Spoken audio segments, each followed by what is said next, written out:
Good morning, Kindred, and welcome to Vegas by Night, Mayday Roleplay's Vampire the Masquerade Chronicle. I want to thank you all for your continued viewership and all of the wonderful feedback we've been reaching on our Patreon Discord. It means a lot to me, and I've really been enjoying how this is going, so I'm glad you guys are turning out the way you are. If you've missed out on any chapter of Vegas by Night, don't fear. You can still check it out on Spotify, Twitch VOD, and our YouTube channel as of right now. If you're wondering how you can get more Mayday in your life, you can catch our stream here every other Saturday for our main show. You can follow us on all major platforms, as well as Spotify and SoundCloud for podcast-friendly recordings of all our major shows and streams. And finally, you can donate to us on Patreon and join our Patreon Discord. The Discord is really where we've had the chance to build a great little family around the content we put out. We have patrons who have joined each other's games and played in some hosted by ourselves. We've recently started a dead pool on which one of us will die first. We've debated the most vile pizza toppings possible and have all fought over who can make the most markable emote of Eli's hippo dog possible.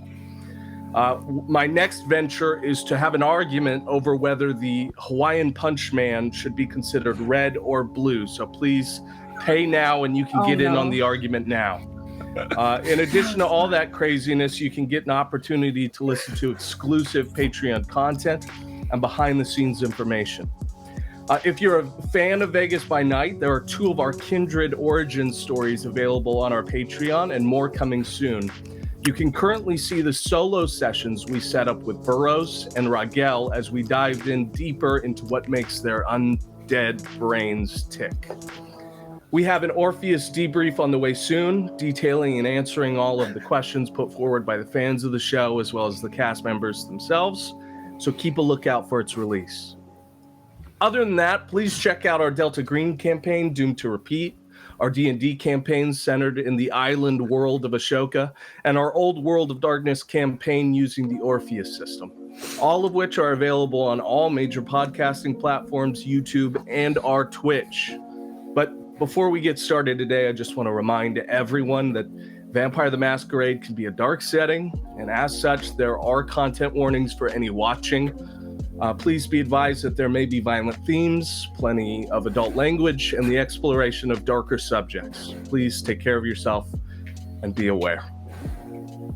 Without further ado, let's begin. Humanity was cursed. And a curse like this can cause a hubris unheard of in mortal times. A hubris that bubbles to the surface of the blood and begs to break from vein and artery. That demands of a kindred to puppet and lead the kine underneath their control. It is inevitable that we should think ourselves responsible for the push and pull of human chess pieces to further our own game. Immortality breeds a malicious authority that will seek to ask the question, shouldn't it be me? In the first city of Enoch, it was nearly attainable. With so few kindred to spare, there was nothing to covet and enough wealth and blood to spread. It was an idyllic life of philosophy, a time spent living as kings of a hidden court, foxes living among the henhouse. It is this time that they ask questions separated from their need for control. But the Great Flood, if you can believe it, was sent to deny the cursed any reason to respect their punishment, indirectly caused by our Maker. And instead, Cain's fatherhood was used to remind him of what he had done. The city of Enoch, wiped from the face of this world, opened the way for the second generation to expand the vampiric embrace. And in their hubris, they propagated onto this world the worst that has ever happened to it. The third generation, the antediluvians. These, the kindred gods from who we earned the 13 clans, spread their blood across the world and sought to genuflect the very planet before them. Make no mistake, there is no praising of these gods. They are the reason you have not earned death this night, the reason you are what you are. But to covet the curse is to misunderstand its purpose. Their gift is a sickness, one that bleeds the earth dry. We are that sickness, wolf among herd. We will bring them close in a warped facsimile of love, but we are playing with dolls, ripping heads from joint sockets, burning them under lamplight when mother doesn't watch. We will tell them all, including ourselves, that it is for their own good that we are their wards. We are lying. We will kill our darlings. Welcome to Vegas by Night.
Let's introduce our cast. I'm sorry, they just whispered terrible things into my ears. I just want to alert everyone, if you haven't noticed already, unfortunately, Vince will not be able to join us today as Rigel, but we will pick up back with him in our next session. So please put out good vibes into the universe for our friend. Nothing has gone wrong, but the internet gods have not served us well today. So please give all the love in the world to Vince. He is our best boy. To start off, I'm Caleb James Miller, and I'll be playing your storyteller. I'm Aaron, and I am ostensibly Enoch. I'm Allegra, and I'm Mal. I'm Amanda, and I'm Allison. I'm Eli, and I'm playing Niles. I'm Sergio, and I'm playing Burrows. I'm Zach, and I'm playing Sybil. Oh, hello. Perfect. Now we have a recap of our last session performed by Niles.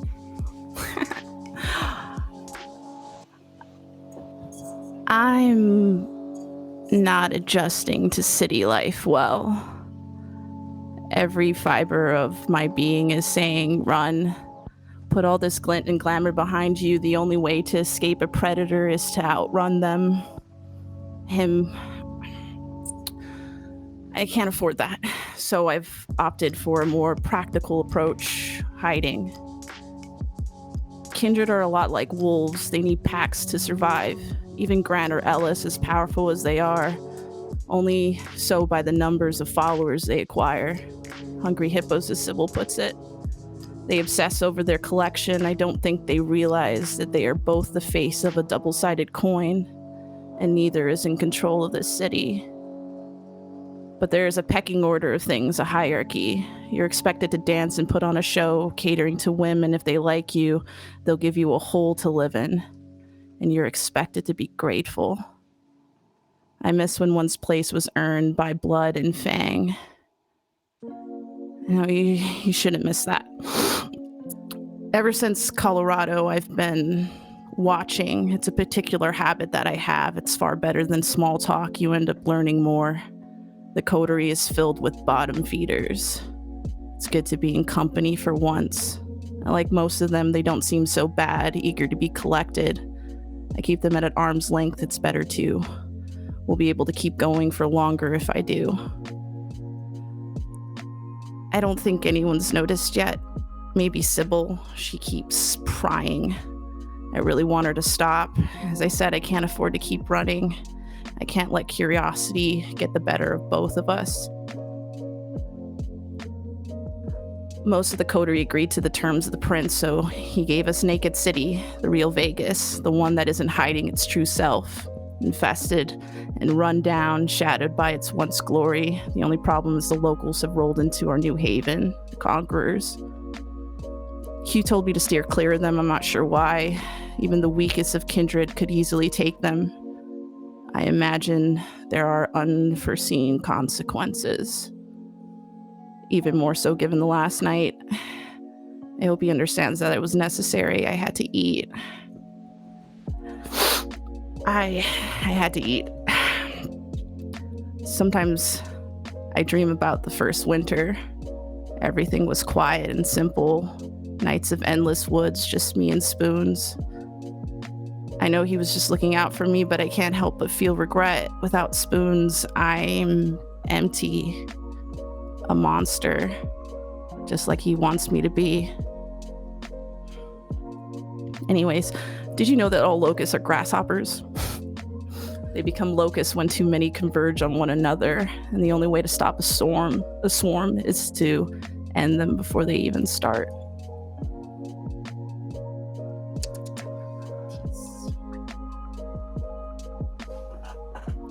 That's it. Very good. Very good. Thank you very much, Eli. Good. Let's start where every kindred does. Let's discuss Hunger Game. Let's go around and discuss where we're at. We'll start with you, Enoch. How you feeling today? As per usual, I have no hunger because I'm the fucking greatest. Aren't you? What about your lovely partner in crime? I was going to say, after that feeding, I did have one hunger. And also, I guess, regrowing 3 digits. Yes, very, very slowly. We'll say those fingers are probably coming along. This night has not fully ended yet, and that sleep will be the best thing for your healing. But they're definitely starting to nub back together. Let's go to Mal. What's your hunger like, Mal? My hunger is at 2. Let's see. Yeah. Getting a little hungry in the back of that church. We'll talk about Sib. Sib, how we feeling? I'm at 1 because I'm responsible. For now. Niles, you had a pretty interesting search for food last game. How are you feeling this one? I was still at 2. Irresponsibly at 2. Irresponsible too. And finally, the big man about town. How is Burrows doing? Last night he was able to knock it down to 0, so Beautiful. doing pretty good. We're all below 3. I call that a win for the new generation. This is maybe a first in our time that all of us have been below 3. Let's hope that Rigel does not beat that number and kill our luck, right? Oh, God. Okay. We begin in the throngs of something most of you have never experienced before. Whipping all about you, just beginning to die down in number, is an infestation of locusts onto the city of Las Vegas.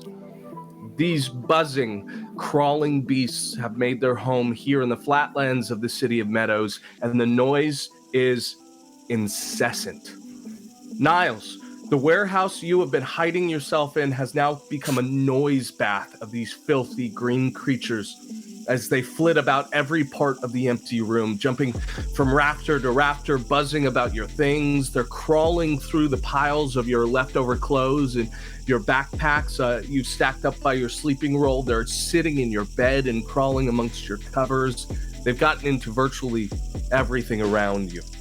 Enoch and Allison, the motel you've taken up in with your very important guests, have all been coated in tiny plagues as they jump against the barrier of the windows outside your motel room, causing thuds of sound as each pound of them threatens to break through the glass. Yeah. It is a sheet of insect as they crawl over each other, and some become upset with the others and then bounce against each other in a way and streak across the window where some have been pressed in by the sheer number of them climbing on top of each other.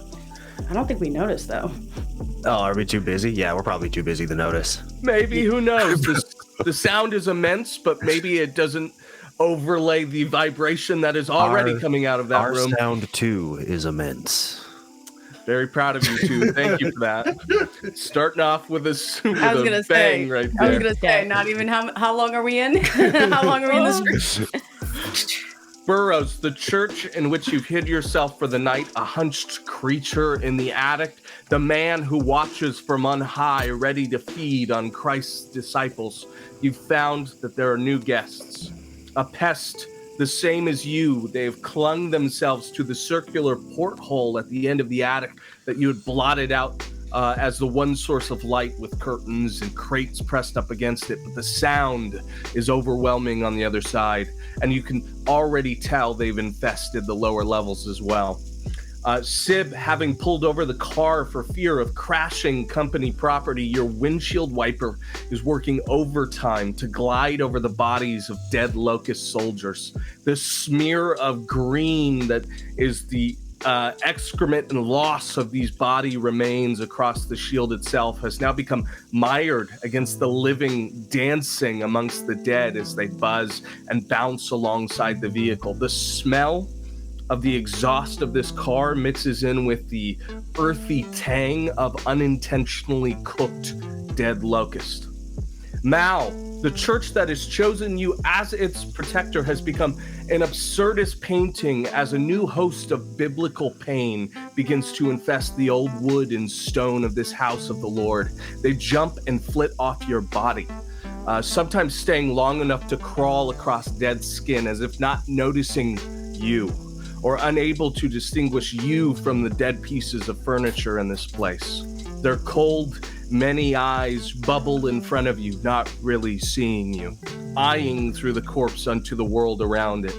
Rigel, somewhere deep into the sewers, the noise is at its worst down there in the storm drains with him, and while he follows the directions written for him by Mokur, he trudges through shit and gray water along the jumping masses that have been flushed down into that space.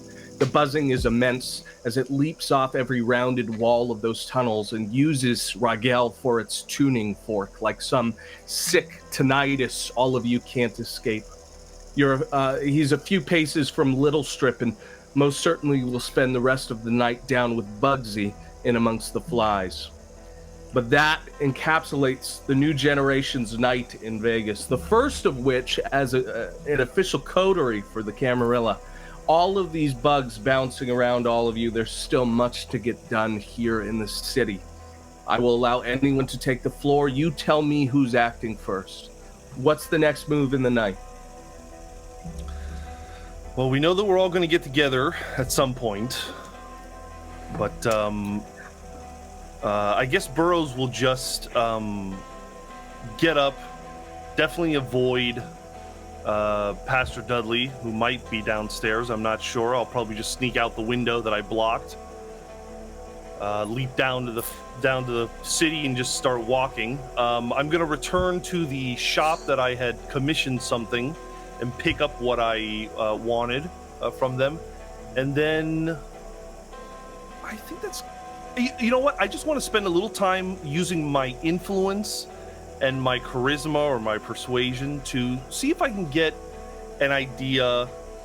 I had an idea last night, and I want to see if I can find out a little bit more about the gang that I was introduced to in my one-on-one session. The Fuk U Clique is what they're called. I kind of just want to know where I can find them. Yeah. Where do they normally hang out? Something like that. Absolutely. Just asking around. So moving through that window outside the church, there's this flood of grasshoppers that come in immediately off you, and with the Hawaiian shirt being as low to the chest as it is, maybe one catches through on the way down from the church and you have to flip that out of your fabric, but you're mobile again. They are streaking the night sky of Las Vegas. It is so much so that you can see them moving almost in clouds along the walls. You can see them, they flooded in through the gutters itself, and you have to be careful not to step on one with each new move of your boots. And without Baby Blue, it is a grasshopper-filled march through the streets of Las Vegas. But you absolutely stopped by the signage store we had talked about before, and finally you have my commission. Received. Yes, you have received word that your commission is finished. You pick those up. My question to you is, looking into the Fucks, trying to find the Fuk U Clique. What sort of way is he going about gathering this information? What's the prerogative here? I might check in with Ricky, Okay. the son of my girlfriend Lydia. I might give him a call. I might also just kind of, I have a little bit of influence in town. I might just kind of ask the Ravnos that I know, or anyone else that I know, about any information they might have on the clique. Okay.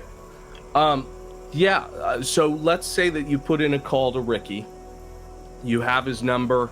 Are you using a cell phone? Or are you going to go find a landline? What's the plan there? Yeah, I'll find. There's payphones. I'll find a payphone. Vegas is one of the last dying vestiges of, public payphones available. There's plenty of them there. Another accoutrement of a city designed for the drunk man.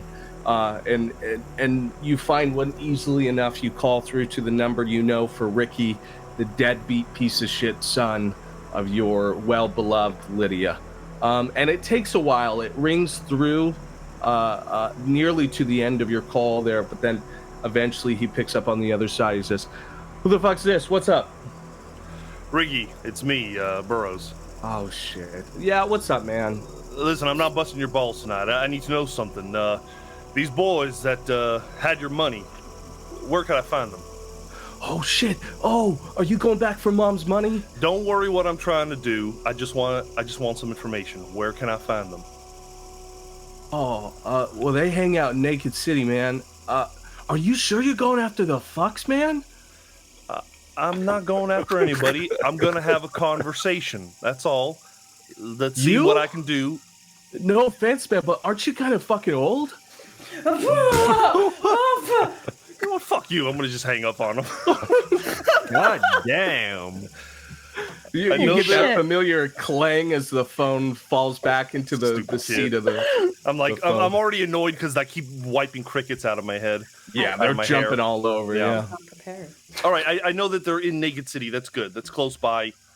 I think I'll probably just head to Naked City and wait for my coterie. Okay. Absolutely. Did you still want to check in with your Ravnos contact as well, using your influence? Yeah, I probably would if I had the time. I just want to see if I can what I can find out about these guys. You've totally got the time, and while you're at the landline, you can accomplish that. Do you Okay. have a background in influence? Any Yes, sort I of have 2 dots that in would help you out? influence. So let's roll your influence and your let's call this influence and charisma. Let's see if you know anybody in Makes sense. town that might be able to help you out, a member of the Right. Vardo or someone connected. 3 successes. 3 successes, absolutely. You know that there is a ghoul that you were put into contact with through HH that was essentially like a runner for the Vardo. Someone that you were supposed to call if you ever had trouble finding anything in the city. And you think, okay, I'll call them. So you give a call into Lori, that ghoul, who you know, as far as you understood, worked directly under the Primogen Dino of the Ravnos. And the ring comes through, and after 2 ringers, she picks up on the other side, and you give the word you were instructed to give to get her answer there, and she picks up and she says, "Operator, how can I help you?" Lori, trying to find out a little bit about this group in town called the Fuk U Clique. I know they're in Naked City. Got any other info? What they like to do? What they run mostly? Where I can find them in Naked City? Please hold, and you get a hold line immediately. And a couple moments later, they come back, and on the other side, she speaks through and she goes, "Burrows, are you still with me? Still with you, Lori. I have information for you on your Fuk U Clique." The Fuk U Clique run out of Naked City. They're new to the city within a year of operation. It's ran by a gentleman named Murda, although I assume that might mean murder. They run a meth operation out of Naked City.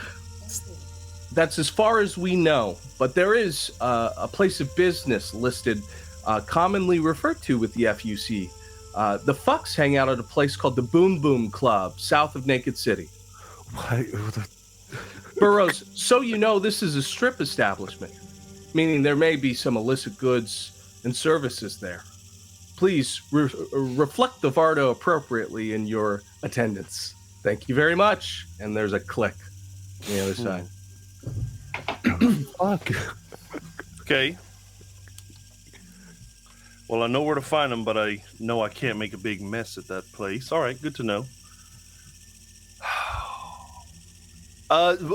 Before she had hung up, would I have gotten the impression that any kind of kindred is attached to them, if they're new to the Fuk U Clique?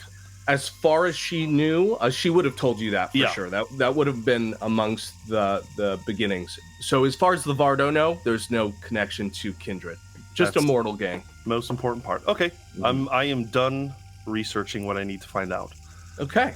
So we'll assume that Burroughs is on his way back to the meeting point at the time we all agreed upon. Is there anything else we want to accomplish to make us all meet back together, or are we all sort of headed back to the group?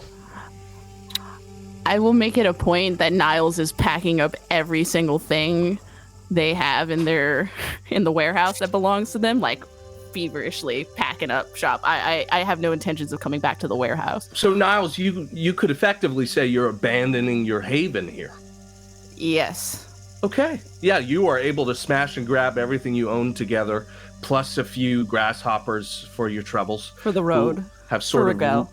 Yeah, for Regal, who have rooted themselves into the pockets, into the sides, everything. But you have everything, including Spoons' grab bag as well, and your sort of sleeping roll you bring with yourself. Spoons, by the way, still looking ragged, still looking hurt. Half of the feathers are still sort of molted from their body, but they are happy as a fucking clam, just eating grasshopper after grasshopper after. It's training day here in the warehouses. Spoons is making circles, picking more of them up. I have something from Enoch here. Yes, what are the chances that Allison and I have heard of this Boom Boom Club? I'm not even going to make you roll. With Allison's incredible influence in the club and music scene in Las Vegas, you know the Boom Boom Club. It is a piece of shit nowhere strip club out of Naked City. It is like they do like a $6 steak night on Tuesday. Well, wait, hold on. Like steak in certain clubs, like in Atlanta, is great. So it is like you get a $6 steak and a free lap dance. That's the sort of place 2 for 1 deal, not good. Yeah, that's what you would know of Boom Boom Club. Of course, you can use that information when you and Burroughs meet up and you learn. But yes, Allison would know of the Boom Boom Club. You probably know by proxy. When you two are trying to slum it and role play as white trash, you probably go there pretty frequently. We do role play. I'm sure that one of you know, Allison calls herself Brenda for the night, and then Enoch acts like he's doing Brenda a favor. God bless. Niles, is there anything else you wanted to do besides get your stuff ready? You're going back to meet the group? Yeah, I have intentions to go back to territory that I hope is safe. Good. Niles, could I get an awareness plus intelligence? No. You can say no to any roll, actually. That's in the book. You can say You can't deny the storyteller. Say no. I'm sorry, and you automatically pass. intelligence and what? Awareness? Awareness. You're going to need that awareness. Too bad I don't have awareness. That's a failure. No successes. Any hunger failures I need to worry about, or are we good? No hunger failures. I'm fine. I just want to draw people's attention to my little gimmick here. Anytime that I pull out these little coffin dice, it means something's gone wrong, or someone very important is involved in what's happening. Nope. So I'm going to make a roll. Well, you have to make a big show of it every time because we don't see it on your desk. You got to make sure I to look that up. Absolutely pull up the coffin for you. So soon. Yeah, this is a coffin roll. Coffin roll. Coffin roll. While I cough. Coffin roll. Okay, that books it for Niles and Burroughs. Anyone else actions before we gather again as a group? Let's go with Sib Sib, go first. Sib. Okay, I was gonna say, Sib is gonna send a overly formal text message in the group chat. Sorry, gang. Quick, just stand-up meeting at Lucky's, just to make sure everyone's doing all right, and then send a text to F, not as formal. We need to meet. When are you available? And then immediately just U-turns and follows her heart as she drives the Cirque truck to the club. Allison's going to respond to that text, by the way, on the way. But where are we at really quick at that point? We're in the hotel. Okay, so I'm in the hotel. Just so you know, I am literally like choking Enoch as I live.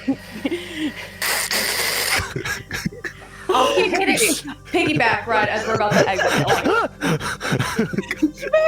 Piggyback ride. Oh, this is a picture you're sending. Yes, I'm sending selfie. Like I'm choking him as I'm like back. We're like on the way. A question from. I immediately for my deleted the group benefit. I'm text. so glad I don't have a cell phone. I'm so glad phones don't work around me. Yeah. A quick question, Allison. In this Another picture, one, by the way. We're gonna send a bra pic just separate. All caps, stop this. It's not even mine. That's gonna be the response. That's what you get for saying we have to do a stand-up meeting. What's the point of being dead if you have to do a stand-up meeting? God, I love being technologically incapable. I have a very important question. Yes. And I love that this is the distinction I must make in my games. Is there any show of blood or fangs in this very romantic mid-coital picture that you've just sent? With the exception of my nubs. Okay, so just some nubs. Okay. Yeah, casual. this is like casual. Actually, it's a good question. After that night, is my hunger down or is it still at 1? That's how we got to 1. Yeah. Almost Okay. positive. So weird. Yep. Just the nubs. Can we take a Trying to quick keep it pause? I tasteful. think we're getting an echo. Are we noticing that? Yeah, there is a little bit of an echo. I'm trying to mitigate it on my end. I'm not really sure how to solve it other than you guys just kind of separate a little bit. I'm separating. Yeah, talking directly into your mic helps I'm too. gonna get right on this mic. Yeah, Okay. yeah. Sorry, that's my. I think what it is that it's the echo within the room that is like, going into both mics. I think. Sorry. Okay. So Should I continue then? We're good to go? I think we're good. Okay. Those selfies go off without a hitch. They are absolutely sent through to the group chat. You get this very racy picture of one of the most beautiful women you've ever seen in the world, choking back her also incredibly gorgeous man. But there's always this sort of sense about the Kingsters that they are horribly beautiful in a way that feels unreal. Everything about them is that basest instinct, right? But you get one of the quickest responses in the world, Sib, to your message off to F. Like as if he was waiting by the phone.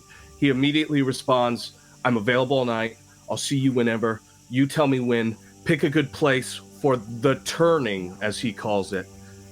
Somewhere thematically appropriate. I literally just text back, like, whatever is like 5 blocks away from the club, to where you can't see the club and you couldn't pinpoint it, but where I don't have to walk that far. Okay. So, yeah, I'll just drop a pin there and share my location. He asks in another text, he's like, is that a castle? Or like a abandoned building? Or like a hotel? We could get a hotel if you want to, if it's like that sort of... It's bullet text. It's not like that. It's just a place. Please be normal. See you soon. He sends back a gif of Antonio Banderas from the film Interview with a Vampire. With a text that says, got you, bae. You also receive a notification on your phone as you're staring at it. You're waiting for these crickets to get the fuck off of your vehicle. You get a notification from Instagram, and it's a comment on one of your posts. Let's start off with the post, and then I can sort of tell you what the comment says in response. Sybil, could you read me your... let me find it right now. Could you read me your Instagram post, Parking Lot Blues, please? Yeah. Let me pull it up. My God, we have to become friends on Instagram. Burroughs has an Instagram? We have No, in-game definitely not. social media. I didn't accounts? know Definitely this. I have an Instagram. All right, parking lot blues. They say to shoot for the moon, and even if you miss, you'll land among the stars. Like that's a good thing. I've landed on a star, and it's blistering. Noxious, unbearable asphalt, tarred lungs that don't breathe, this stupid star. Moon still hanging, painted white lines sinking above, mocking what almost was. You stupid dream. Hashtag poetry, hashtag weirdcore. My heart. There is a comment from a familiar username, one that has followed you for a while. It reads, "Feel my darkness, 666." And it reads, in response, "Stargirl, I see you, burning up like deadlight, choking on the fumes of dying worlds. From where you are, you may feel gone, but from where I am, your light still glows, dreaming of you." And below this is another line past the poem that reads, "Missing you, don't know what happened, starting to get worried. Please reach out. People want to know what happened." The second comment, where is that? What is that? Who's that? Still from feeling my darkness. Got it. It's as though he was, or they were writing a response, because you've never really been indicated to who this person was outside of your parasocial relationship, right? Indicating a poetic response to what you wrote, and then actually speaking below that. I'm just gonna like it and leave it alone. Smart choice. And the rest of your notifications would be "Feel my darkness," liking everything you've done since the account was wiped. Okay. Huh. Okay. That is Sybil heading back to the group. You've all received a group text except for Mal. Mal, you heard some disgusting chirping from a long dead cell phone you had from when you were alive. Obviously, that's all you can ever hear. There's no notification or anything from this group chat. But you do know that you were meeting up, and I'm assuming we told each other when we were doing that, or does Mal sit in the dark here? I think I left pretty quick. I don't know if I would know exactly when. But I think hearing like the chirping from the phone that's at like the demonic chirping, I think I kind of assume something's happening soon. Okay. So I have a couple things that I want to do really quick. I want to take the... Can altars move in churches? Can you move an altar in a church? So there is like nice? the altar is like the platform on which this sits, and then there's this like lectern podium that could be moved from out of the altar space. That I You want want to be to do. cursed. Yeah. Well, I'm already cursed. It's fine. I'm gonna pick up the little lectern, open to the protection, whatever, and I'm gonna move it directly in front of the stairs to the basement. Okay. Are you like at the top of the stairs, like a guardian sort of thing, or are you knocking that thing down the stairs? No, I'm gonna put it like a guardian, like a little post for me to remember, even though I don't think I'll forget. Okay. As you set that up and you're moving that sort of statue into place, that guardian into place, some of the shadows do sort of cast and move. Imagine like if you've ever seen like those time-lapse videos of like the sundials making movements around in circles, right? It is that sort of a cast-off swaying of the shadows as if responding to your presence in the room. And staring down, you get this glimpse of that door again. And almost like a goodbye of sorts, the handle jiggles just 2 times in response to that guardian being set. But outside of that, there's not a lot of response to the room.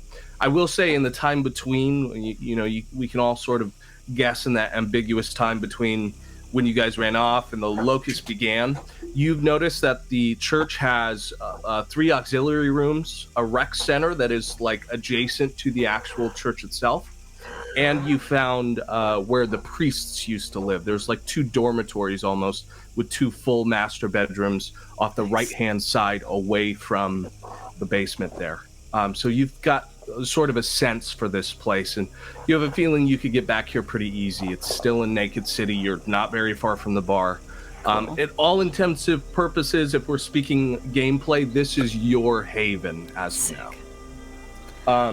Are there windows? Are there windows in the dormitory area? Not. So the dormitory, each master bedroom has 1 solitary window, like think long and rectangular. The main chamber of the actual church has like a fucking million of them because it's a church. Yeah. The rec center is largely like 3 main bay windows, but the least amount of windows is definitely in the master bedroom or the basement. You imagine the basement's probably the best place to sleep if it wasn't for whatever is behind that door. Little spooky monster down there. I'm just gonna hang up a bunch of like blankets and everything, try and black out the window, take out all of the little pamphlets and colored bits of paper and trash that I found on my way here and leave them on the bed. Right. So I have room in my pockets for more. You find this particularly perfect tapestry that is like church thick, where it's like a couple inches of real fabric there. It is like a Renaissance level painting, or at least a dyeing of the rug, with a woman who holds her own head in her hands. Nice. And is headless at the top there. And it is inscribed in all of this, think like Catholic imagery and filigree that expounds around her, and it fits perfectly around the window, along with all of these different fabrics you've accumulated. And while it's a little grisly to look up at her every night, it will keep your room safe, you think. I'll do a mock little bow and say, Saint Catherine, I assume. And then she is notably silent in response. Unsurprising. I'll go back downstairs, and I think the last thing I want to do before I leave the church, those little books that are in pews. Mm-hmm. Are there any of those around? Yeah, there are a couple discarded prayer books from when this church was active.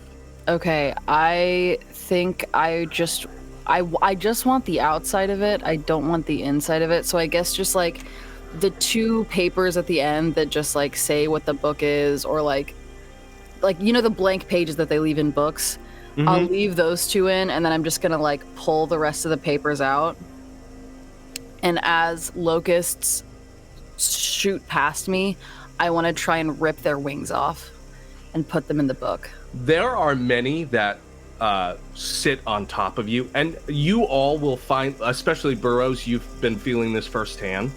The locusts do not register you as a person. Whatever it is that is primal about insects being afraid of humans, of animals, of whatever it may be, they host on you pretty regularly. Sybil, Burroughs, and Mal, they sit like you're a branch or a tree off the side of the road. So it's very easy for you to pluck at one locust who tries to leap out of your grasp, but you already have it before it even understands, and then pull away at its wings. And I don't even think I'm them. using 2 hands. I think I'm catching it by the wings and just like flinging the body down to the ground and shoving the wings back in. So you collect, you collect as many wings as you like for your little book. And then I stick it in like the back waistband of my pants. And just like as I'm walking, I'm just like pulling locust wings off and sticking them in the book as I head toward the rest of them. There are plenty of them. Some lay host across your collarbones and shoulders and down your arms. You can feel some of them try and wriggle through the sleeves of your pants, and you have to sort of swat them off. They're in hosts, so you definitely have enough wings to last a lifetime. And I assume you're making it back to Club Lucky's. Yep. Perfect. That leaves the Kingsters. Kingsters, is there anything on the docket? You have 2 people who are like in a catatonic state after you have rocked their fucking lives in so many ways, in so many indications. They've had the night of their life. The portly man that you picked up from the bar just a few hours early, looks as though he will probably take this experience away for the rest of his life. Yeah, he will. Good for him. With his performance, you could have easily taken the guess that maybe this was a first for him. But he is just passed out in the corner of the room, seeing God in another life. And the female bartender you took as well is just as tired as a person can be, drained of all energy and blood. And the two of you are sort of in that post-coital bliss that comes for both of you so often. What's the plan? We're probably gonna find like a dumpster that ditched them in. No, they're alive. We kept them alive. I know, but I just want to put them in a dumpster. No. Why not? Because we're not being sloppy today. Okay, fine. Then where do you want to put them? Let them pay the bill. It's actually Good funny. idea. I know, it's funny. Let's leave right now, and then they have to pay for the room. I I mean, mean, frankly, it's only fair. I just think that'd be funny. You just stick them with the bill. Should we take all their clothes? Let's take half. Yes. Even worse. Let's just take half. Let's take Yes. half. Okay. They only get a shirt. Yes. Bear. Okay. Caleb, Lucky's is like right across the street, right? It's not very far from where you are. Yeah, this is a piece of shit motel. You're probably in sight of your new place, Enoch. And it's probably exciting for you. It's a little horny to think I have property a couple feet away from where I get to eat. You have power, Enoch. Fuck yeah. Can I ask what the bikers are up to? Are they still hanging out? So if you guys are walking back over to Lucky's on this great victory tour, having taken whatever you like from the two sleeping compatriots, You got their wallet, right? Yes, honey, you- that was the first thing. you both earned about $2,000 as the man had drained his entire bank account for you, and what we can assume is some sort of like Zelle bank transfer into Allison's Yes. money Any bank. watches or anything like that too. It's a pretty sorry. That's a pretty sorry checking account, though. Yeah. $2,000. Whatever. Every dime he had, he's here on vacation. There's a watch. He was wearing a watch that he thought would make him look more attractive to people. It's pretty nice. It's probably worth about $100. But back at Lucky's, the same sedans and those bikes are still stationed out in the backyard, basically, in the entrance to Lucky's, essentially.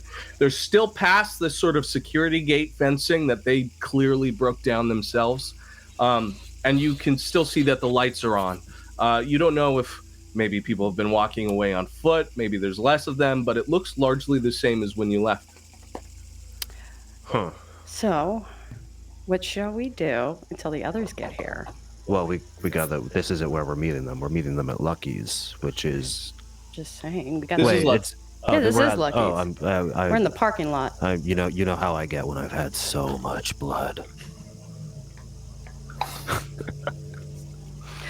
No, so I was gonna say, I mean, at this point, we're just waiting, and I don't like to be bored, so I'm just gonna probably take him up against like near the brick wall until everybody gets there.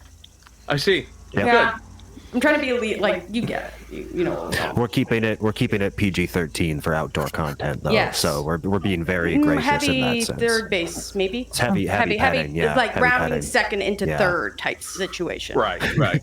Yeah. We're only tapping into exhibitionism here. Yes. It's nice to see you two show a little restraint. I'm also trying to make a show for any of the people outside for a reason. Sybil, you pull up in the company van and find quite the show going on in the alleyway by Lucky's. As you can see, two people you immediately recognize as your new friends as they are rounding third. She parks the car almost. She just keeps going forward almost until they're between her and the wall, and then turns off the car. Nice. And then Burroughs, you arrive on scene following Sib. I'm probably wiping my shoulders of the bugs, and I'll just, very grumpily say, I hate these goddamn cockroaches. hate it when they come into Vegas. Niles, you can arrive shortly after that, and then Mal joining us as well. I'm just gonna drop my head, one of my bags down in front of me. You moving somewhere? Maybe. Where are you going? Didn't like. I thought this was supposed to be our new place. No? There's plenty of abandoned buildings for you to choose, that's for sure. Yeah. Yeah. Oh, that's fine. fine. It's, if anything, a move of confidence.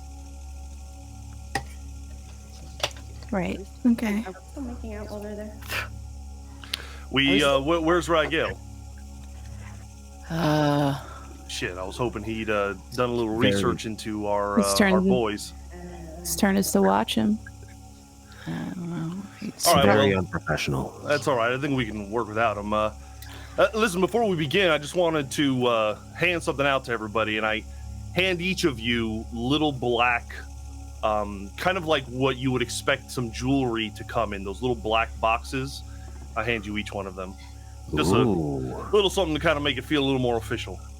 Ah. What the fuck is this? Open it up. Open Yeah, up. open.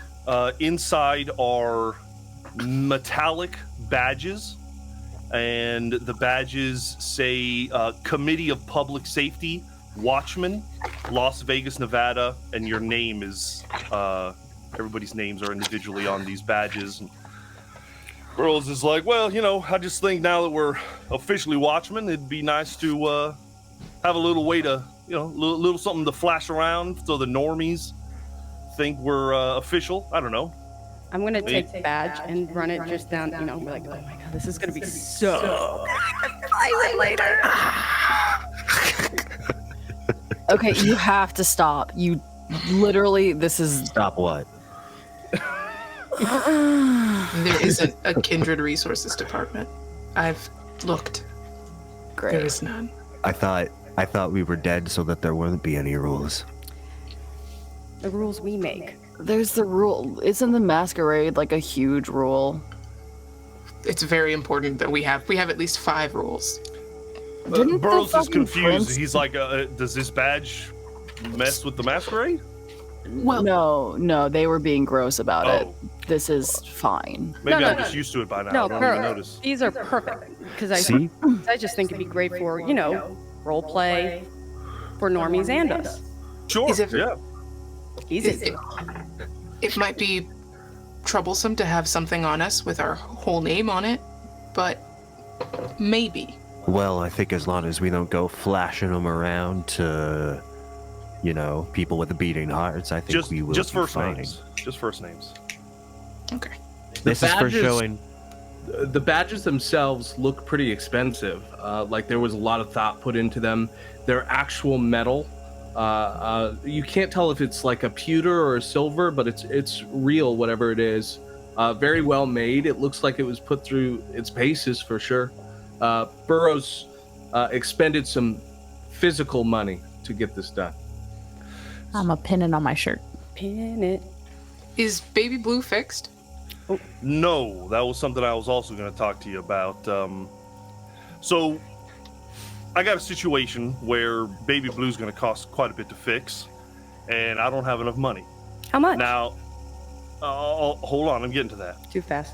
Now, the whole thing is, I know we got tonight scheduled to talk to these Conquerors, but I know we're also a little cooped up, a little eager to put ourselves through the paces. So, well, what I'm trying to say is, my old lady got stood up by some gang members.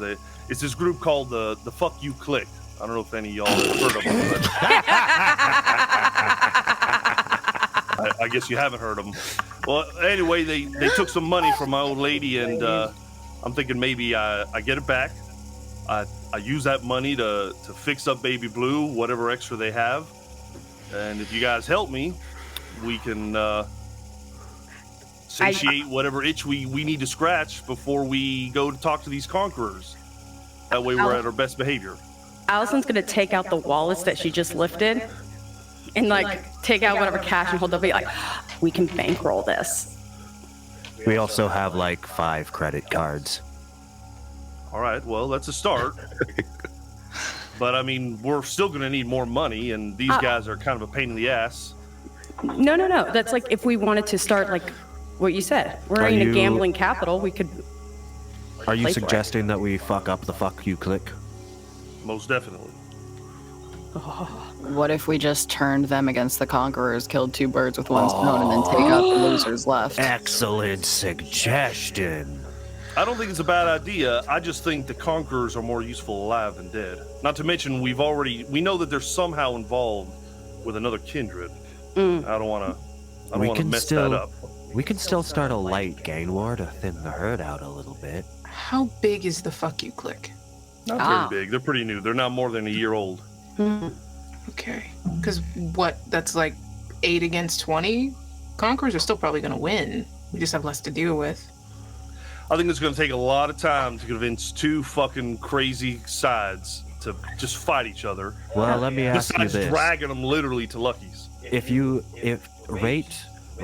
How would you rate the Fuk U Clique's toxic masculinity on a scale from 1 to 10? I don't exactly know what that means, but I'm going to say it's pretty high. Then this should be pretty easy, right? I just want to We have just tell fun, them one was okay? talking shit. We literally go to one gang, say the other gang was talking shit. Hey, they're holed up in this spot. If you want to keep your balls, go do something about it. Bada bing, bada boom. People are dead. We don't have to deal with them, and we have our place. Right, but then they're going to have... Yeah, they're going to have a meeting deciding how they're going to turn 2 other gangs against each other. It's too much time. That's what I'm trying to say. I don't got a lot of time. I need to get this fucking car repaired. You want to be able to drive around town? I need this thing repaired. I said we cut a couple throats.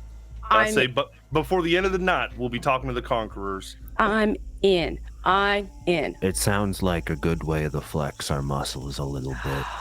Teamwork. A team massacre. I know where they hang out at this strip club called the Boom Boom Club.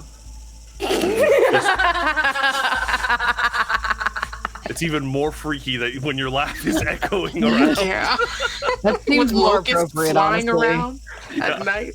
But we are also. Yeah, We that do is one behavior. condition of this war planning, is that as you stand around in this parking lot of Lucky's, I'm assuming you're as far away as possible so that no bikers get wind to a group of people standing out here. But still, underneath the Las Vegas lights and the night skies, you guys are being swarmed, just combined by these grasshoppers that are leaping from one of you to another. And sometimes they'll crawl across your face, and that's when you feel them the most and have to swat away. And this whole conversation is swarmed by them. I'm How about we get pulling locust walking? wings the entire time. I'm not breaking eye contact with anyone. I'm gonna grab one. Let's keep walking. It's easier to keep them off if we're walking. Okay, so we are warming up with the Fuk U Clique. Going to the And Boom then- Boom Club, I recommend we maybe draw them away, say something like, hey, let's have a party in the alley, because the Boom Boom Club is kind of off limits to making a big mess. Well, now, here's the thing. I don't want to alarm anyone, but everybody in the Boom Boom Club is going to recognize Allison and I immediately. Yeah. All right, so maybe... Why? Do you want me to answer that question? Yeah, do you really? Probably not. I love the context just a little bit. That would be helpful. Listen, sometimes it's just fun to play. It's fun to play cheap tourist every once in a while. You know, like, haha, we're poor. What the hell does that mean? Look, you gotta. What he means is I get into my character of Brenda, and you just basically like to act differently and act on impulses that we've always had but never. Listen, when you're together for eternity. Okay, do you have... And, sorry, Brenda, and then Enoch, what is your... Brenda's not here right what now. is- It's right now. You'll know when Brenda comes out. Is Brenda in the car? Could we utilize her tonight? I think that sounds like a lot of fun. I'm just Enoch. I don't have an alias. I'm also okay with just drawing them into like a private room or something. We just make a small mess in one central location instead of all Yeah. over the club. Okay. I think we can probably broker that. Yes. In fact, Allison has a way of talking anybody into any room. Yes. So Especially if there's fun stuff attached to it. we get them in a room Yes. and then so far beat their ass. What about the bathroom? Get them all in the bathroom. Oh, I could easily. That way we can pound their faces into the faucet. Then it looks like they just beat each other up. Exactly. I like that. This is all the planning we need. I think we're good to go. We're walking. We're walking to the Boom Boom Club. Okay. So we are leaving the circus van here parked in the parking lot, Sib. That's not great. I'm going to leave it away. I feel like F knows I work for the circus. So I will leave it as a marker for him. Okay. All right. So you drive down a block and then rejoin everybody, and you guys start walking towards the Boom Boom Club. Being on foot, it takes a lot longer than you expect. That's just sort of where you guys are eating right now. As childer of the city, it's, well, you're walking low class for a while. There's no ivory tower for you. There's no big casino. You're not at the top of the echelon or the arcade. You're a group of 6 kindred, usually 7, that walk with their bare feet to the ground, covered in the locusts and the shit of Las Vegas's naked city. That's your identity. But eventually, you do arrive to the outskirts of the Boom Boom Club, which has it's on a main street. Basically, the entrance into it is off of a main street. There's a bouncer out front in a black suit that is maybe a whole size bigger than it should be, so it hangs a little loose around him, but still very big dude. The strip club is exactly how you'd imagine. It's almost perfectly black building, sort of glassed fronts as well, so you can see your sort of silhouette and shadow shaded through the front. And then at the very top, it has this neon sign that are 2 explosions.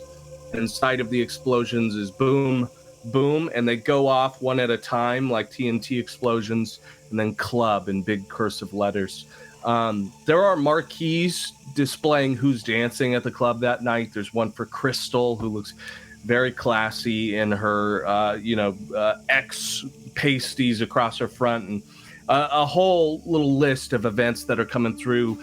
Bit comedians that are going to do Friday night sets right next to people shaking their asses, and poor musicians that are trying to make a living. The man who's decided he's going to be the next big DJ in Las Vegas thinks the Boom Boom Club is the first place to go to, and all those lost, lonely souls are holed up in this place.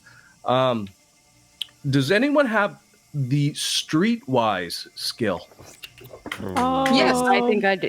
Yes, Sybil. I do. I do too. Oh, who has the most? I just I've have got 2. one. I Okay, think so Sybil probably is the most. Sybil, go ahead and give me a streetwise plus wits roll. Wait. Oh. Amazing. 1, 2, 3, 4 successes. Okay. You, upon sort of walking up, you guys are all sort of walking up the main road. I'm assuming you guys stopped a few buildings before the Boom Boom Club. You don't want to announce yourself before you've arrived, but you guys do get an idea of the space, and there's a public parking zone right across that, you'd pay something like $15, or if you're in closer to the strip, you're paying like $25, $30 just to park there. But there in some of the front few spots are these older sedans that, Sybil, you mark immediately have this balled up wadded black t-shirt set into the front windshield, basically, that if you were looking at the car dead on, you'd see it in the bottom right. And you know that would be a code for flying colors. So they're flying black colors in like 6 different sedans you'd see in this parking lot. God knows how many others. You would also see with your good eye, this good streetwise, immediately as you clock in on those colors, you see that the bouncer is also wearing like a black wadded fabric out the back pocket of his poorly worn slacks.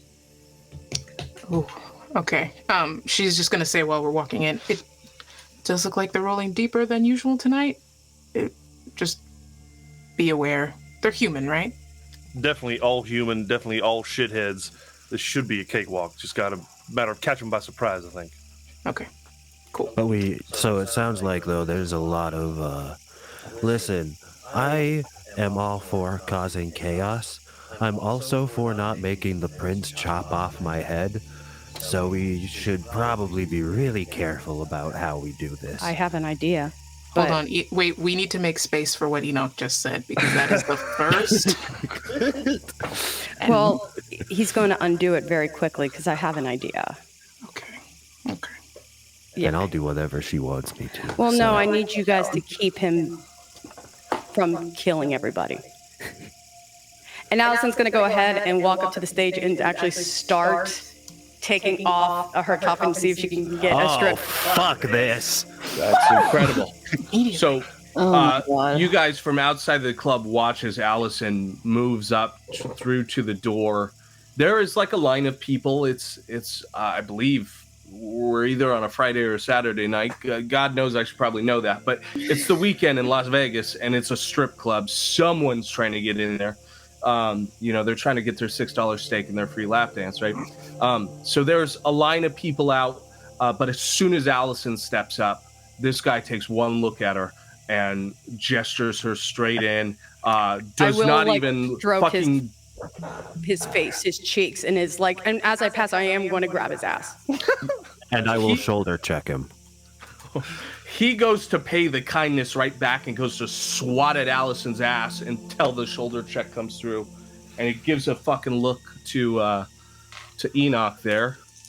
And watch your hands. Remember, guys, watch him. We did not agree. We did not agree to this. No. The bouncer does give you a look, Enoch, like he's testing you up. He doesn't go further than that. You're lucky enough here. And it looks like he's staring right at you, Allison, as you're going through the door. This fucker with you? Could be you. Oh my Later. God. Hey, if you want this fuck to live, you better tell me. He's mine. Be nice. You keep a short leash on this one or I'll fucking cap him. Inside. I'll be seeing you later. Oh, fuck? Get in there, you fucking weirdo. I think Burroughs would be trying to clamber surely behind get straight through. We all just try to bum rush. Like Allison goes in, and we all just try to If it helps, because I can keep talking to him, I'm gonna be distracting. I'll keep doing a stroke cheek and be like, he's I know, right? He's a little bit. So let me get a. He's just not manly enough as you. Let's get a manipulation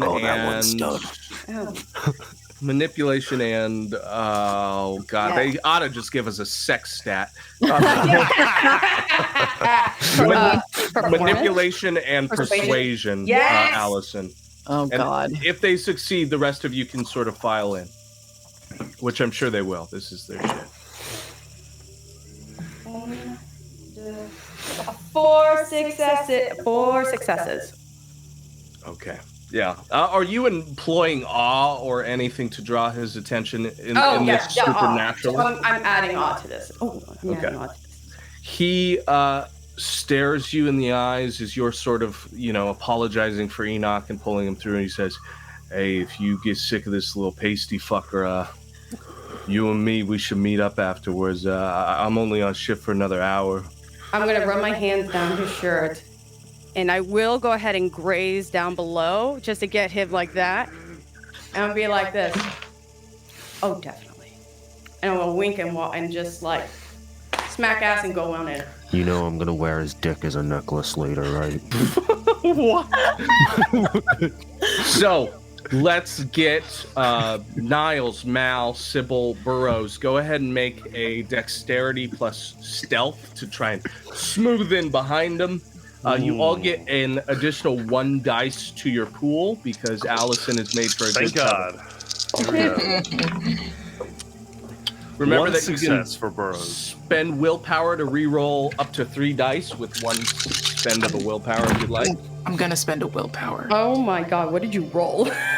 This wasn't great. Yes, Much yeah, I better. will spend a willpower so I can make that a success. Yeah. Mal That's is 2 good. successes. 2 Sybil's good. successes for me. Burrows is good. Niles, you got a stealth plus dexterity for me? Oh, yeah, 1 second. Oh, I guess I have to do this too. Huh? Well, can you do... Well, no, you're already seeing. Oh, that's right. Okay, right. Don't make me You have said to stealth do... and what? I guess. Stealth and dexterity. Also, just to review, skull on the hunger die is fine. As long as it's not the only thing that's rolled, right? Okay. 3 successes. Beautiful. You all make it through just fine, beating the most dreaded rule in all of Las Vegas, the 2 females to any 1 person rule. Congratulations. You've all made it through the glory of Allison's ass. Walking into the Boom Boom Club, it is exactly as you picture it. It is all black and pink, laced in very poorly made glow lights. Low lighting, so low that you can barely see the girls because that's the caliber of strip club you're at. Oh my god. It reeks of weed and smoke and spilled beer and vomit somewhere off in the corner, the most distant smell of them all. It is carpeted, not floored, which should also tell you where you are. So there are like 30 years of cigarette smoke just sifting out of this place. Added in with the dead locusts outside, this place is made for quite the environment here. So filthy. I love it. The Demon people on. are cheap. They are just as cheap as the environment. People of all colors, flavors, and sizes, but they're all of the dollar store variety. There are waitresses. They're all pretty gorgeous for this tax bracket. And walking about with drinks in their hands, with beers in their hands. There are so many naked people in this goddamn room of any flavor and size you would like. There are male dancers, but they're excluded to this corner of the room that is not very well populated. This is definitely a guy's joint. And the bartender off the left-hand side probably pours pretty light for this room. There's a main stage where right now Crystal, the woman out there on that sign, is dancing her heart away. She has these bleached out locks that are starting to go back to her original color at the roots. She has a C-section scar above her belly there, some ill-fitting dress, and she's shaking it like she needs to pay rent. Welcome to the Boom Boom Club. Let's go ahead and get wits and awareness from whoever we trust the most out of these 6 people. Wits and awareness. Pretty solid on that, actually. I have 4. All right, I Mal. only got a 3. Give it to me, Mal. Go for I it, got a Mal. solid 6. Oh, Mal. Eating. 4, 5, 6. That's the dice for this one. 1, 2, 3, 4, 5 out of 6. Mal, you probably clock 6 to 8 people in this room you think are probably strapped, probably a member of whatever this gang is most known for. And Burrows, you see at least one of those T-shirts you saw before. You remember seeing that man running past the alley lights in the back of the trailer park Lydia lives in, and you spied that big graffiti hand-drawn FUC on the back of a plain black Hanes T-shirt. You see plenty of them in this place, at least 2. Now, Would a 10 successes make a difference? Because I forgot that having did you have 2 10s? Yeah. I had 3 technically with a Okay. fangy one. So rather than it being 3 10s, it would be 4 successes. So 5 successes instead of the 3. So No, I had 5 successes in total. you would have got 5 off your 3 10s. So Then it's 8 okay. because With I a have 3 of success of 8, you know for a fact there's 8 people in this room that you would clock have the body language of someone that's ready to kill. 8. fun. And it does, there's a second floor, I should tell you. There's a set of like a staircase off the side of the main stage leading up to a second floor. How many of them are on this floor and how many of them are on the next floor? 8. The 8 that you can see are just on this first floor. There's a room behind the bar and there's a restroom. I'm going to sidle up between Niles and Sib and just quietly point out all 8.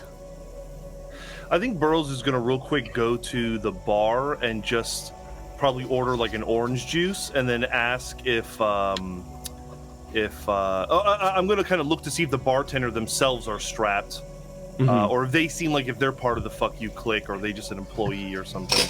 Right. Let me get a composure plus insight for you to see if you can sort of distinguish that as you sidle up.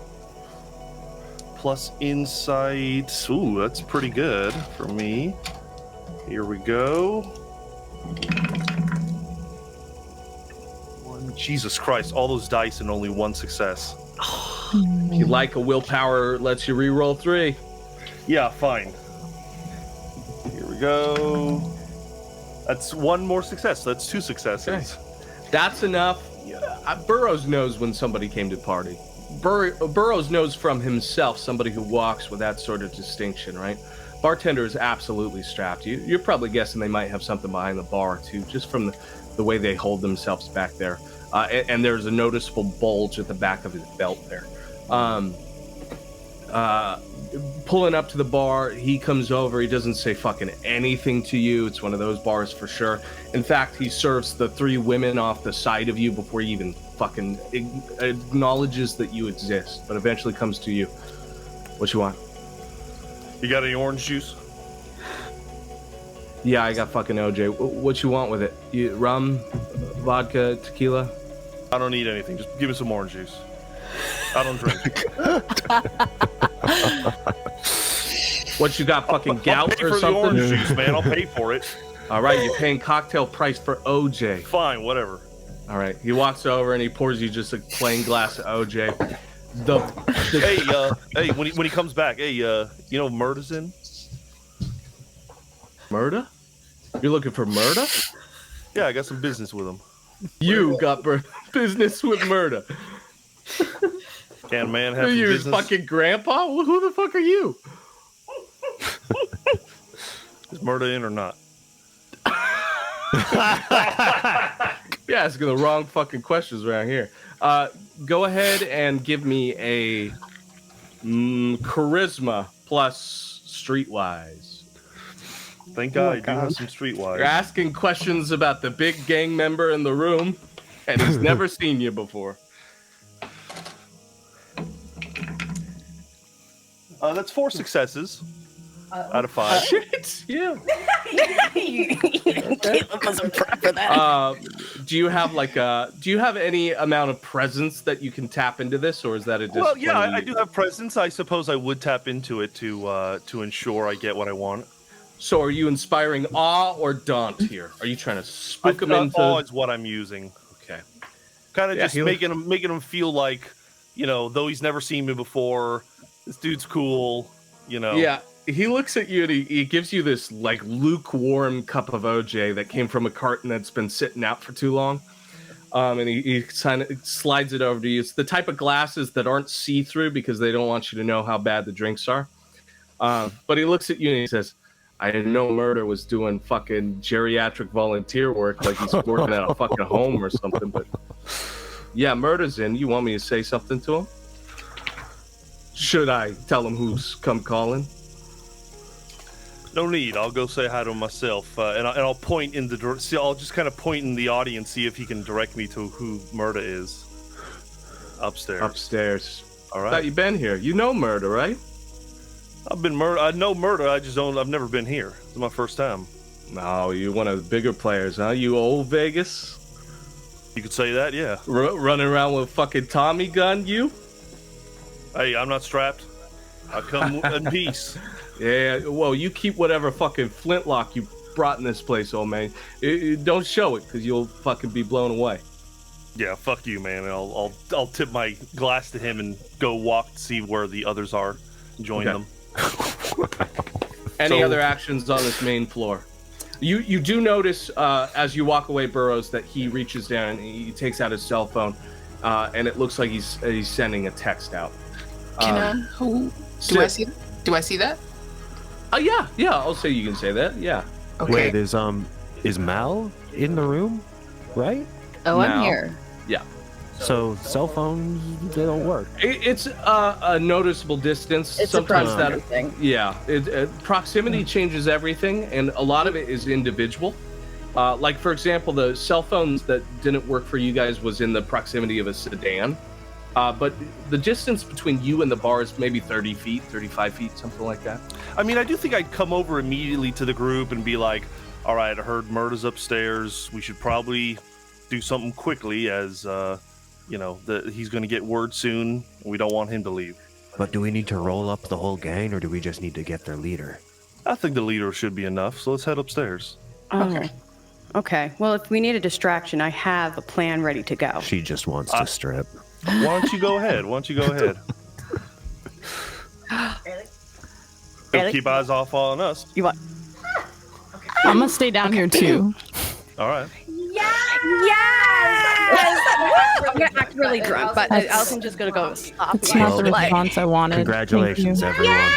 Oh my God! Girls trip! Woo! I'm gonna start taking off shirt and like kind of twirling it around the bar. Immediately. I'm gonna flash a couple like dollars from the stolen money. Be like, oh my God! Shots for everybody! Woo! Across the Boom Boom Club, including the 8 figures we've noted as possible gang members, they look and start fucking cheering, yipping, calling, dying for Allison as she pulls out what is one of the most beautiful rack you have ever seen in your life, okay? Just gorgeous, perfectly formed breasts, okay? As the entire bar sort of kicks up and the music is playing loud overhead, and the money gets flashed through, the bartender comes over to Allison and sort of calls her over to pay for those shots she just called for. I'm gonna Allison, grab him and motorboat him and then put him back really quick. of course you are, beautiful. I'm gonna grab the back of Enoch's neck and turn him toward the You better get me out of this Staircase. room quick, or I'm Look. gonna kill every single person in this room. The dude's name is Murder. He's asking for it. Yeah. Let me get a charisma and persuasion from Allison to keep the room entertained and the drinks flowing. Okay, charisma and persuasion. Yeah, okay. Gang, remember the last time our group was in a club? I can't stop thinking about it. Remember how well that What was? do we do? Clubs have never gone well for us. Oh, see, Amanda, we weren't there. We have a plan. Jump them in the bathroom. It can't get any better than that. Yeah. Was a good plan, That is wasn't it? 4 successes. 4 successes. Yeah, the room is yours for now. You're totally seen through. You know, guys are now throwing money at you and like coming through and taking the shots that the bartender's pushing out there. I'm also going to throw some back to the strippers. Be like, yes, girls all together. They come up and they start dancing with you. You're a scene, an absolute scene. You are trailer trash royalty right now. You are the queen of Naked City here amongst the people. Yes. That leaves the rest of us. Sybil, I think you had something for down here. Am I right? Caleb? Oh, I was just gonna try to distract him from sending that text upstairs. Okay. But if We I don't. may have accomplished that. Who's to Yeah. It's like I think we got it, so we're good. tell? Allison, you had something else? Question. Because of how I normally feed, because of like that does that make it more powerful at all? Because I'm Your influence as Yeah. a well-known music producer? yeah. Let's just call this sex appeal right now. I I love will remind the Kingsters that you're known around these parts. So maybe some familiar faces know what's up when you take your shit. shirt off. Maybe some people know exactly what it means when they see that pair of breasts. Shit. I should say We pulled this racket one too many times. it's effective. I'll The agree rest we're of you, the tits are out. It What's was a the plan? racket joke. It was rack. Oh. This Yeah, rack. Rack City. Yeah. Yeah. Right, Ready. yeah. Rack City, bitch. So most the rest of us are going to start heading upstairs, right? Now, Yes. I don't know how we're going to get this guy into the bathroom other than say, hey, want to try a new meth that we have for you or something. Yeah. But even then, I don't know if that's going to work. He might smoke it right there then. I technically have looks. Could I use looks to try and get this gangster into a bathroom? Looks has a function, so I don't know what it does. I'm gonna have to look it up, but it does help you in moments like this. I believe it's anytime you use your charisma. Let me look that up right now.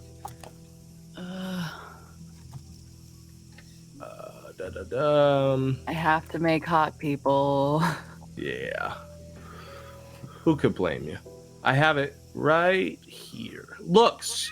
Are you beautiful or stunning? I have two. I have two. That means you're beautiful. You can add 1 extra die to all appropriate social dice pools. So anytime you use your looks in a situation, you get +1. Enoch is stunning, meaning he gets +2 anytime he uses his looks. Ooh. See what the dude's flavor is, I guess. I mean, we're similar flavors, unfortunately. we'll play it by ear and adapt accordingly. Sure. Maybe. All right. So yeah, so we head upstairs and we head right to where we think Murda might be. I assume there's like a VIP section or something. There is a VIP section. In fact, as you climb the stairs to the 2nd floor, there is this sort of shaded glass door. Think like 2 windows that have been fogged up glass, and then metal handle there. And then at the end of the hall is another set of restrooms. Looks like a personal restroom, almost like one of those that gets the lock on the doors. And outside of that shaded door is another bouncer in another ill-fitting suit. Mountain of a man, probably 6'2", 6'3", wide, 300 pounds maybe. And he openly has a gun, 9mm right there tucked into the front of his belt. And he's standing as prim and proper as he can outside the door, but he's kind of fidgeting. You know, none of these people were really made for a formal setting, and it's very clear this guy was just made to walk outside of a door and wait. That's what he's doing. All right. Well, with presence activated already, Burroughs is going to walk up with his group behind him, and he's going to start by saying... he's going to walk up to where we assume Murda is. I assume I've gotten some kind of description of him, some idea. So Murda is probably on the other side of this door. It looks like shut door, bouncer in front, door in between. Sorry if I didn't explain that well enough. No, now I understand. This is like a hallway before you lead into the VIP experience, is your guess. All right. I don't have any great ideas other than to walk up to him and say... We're here to talk to Murda. Okay. About business. You walk right up. Or is that the discussion? Are you guys stopping the game plan, or are you walking right up? Anyone have a better idea? I don't know how to get through the door. I think I have an idea. I'm very hesitant, but fine. Yeah. All right, here we go. Follow my lead. Hey, buddy, what's up? What's up? Yeah, hi. My name is Spicy Cooker. I got some hot new shit to pitch to your boss. Yeah, Burroughs just going along with like, yeah, man, he's gonna be flipping his lid when he tries this stuff. This man just scans through each member of the most eclectic group of dead people he's ever seen in his life. And without the blush of life, you all look pretty fucking dead. Pasty that's right. and pale and veined. It's dark in here enough to think that he probably thinks you're all cancer patients or something. Shit! We've been smoking a lot, man. Yeah, you That's do. how You good the meth look is. like the clientele. Like you threw a few rocks, and just each one of you reflecting a different portion of fucked up Vegas. And he looks wholly confused and immediately weary. Enoch, with an additional dice pool, let's get manipulation plus streetwise. Come on, So baby. +1 for Burroughs giving you the help there. Oh, yes, sir. I've got a pretty good manipulation streetwise, but I suppose it's Enoch that was leading it. Yeah, this was. I have 2, so you get what you get. But you get a +2, right? Oh, It was Super Cooker Wait, that's Caleb, leading. do I get Super the +2 because of Super Cooker. Spicy Because of cooker. your I thought it was looks. spicy cooker. Spicy Cooker. Yeah, I don't think you're Ugh. trying to fuck this man, are that's you? what I thought. Damn. I mean, Could Unless I unless could. Spicy Cooker's trying to, if you don't let me in, you'll get a little something. I mean, I'll put the I'll put the vibe out. Okay. Unfortunately, the vibe does not give you +2, so just your regular dice. It does not look like this man is in for what you're cooking. 1 success. No, you got 2. oh, 2 success. Oh, that's right. Yeah, that's a 10, darling. Yep. So 2 successes. 2 successes. He looks unconvinced, but willing to negotiate. He looks at you. He looks again across all you, and he says, "Just wait out here. Give me a second." Yeah. Cool. No doubt. Yeah, cool. And he opens the door. As soon as he opens the door, I'm gonna push him through the door and like go with him. Like Okay. I'm getting through that door with him as soon as that door's open. I like We're that. all Can I help rolling with that? through. Let's go. Yes, let me get a strength and brawl from Burroughs. Okay, that's good. I've got some strength. I And have we'll some get brawl. a dex and athletics from Mal.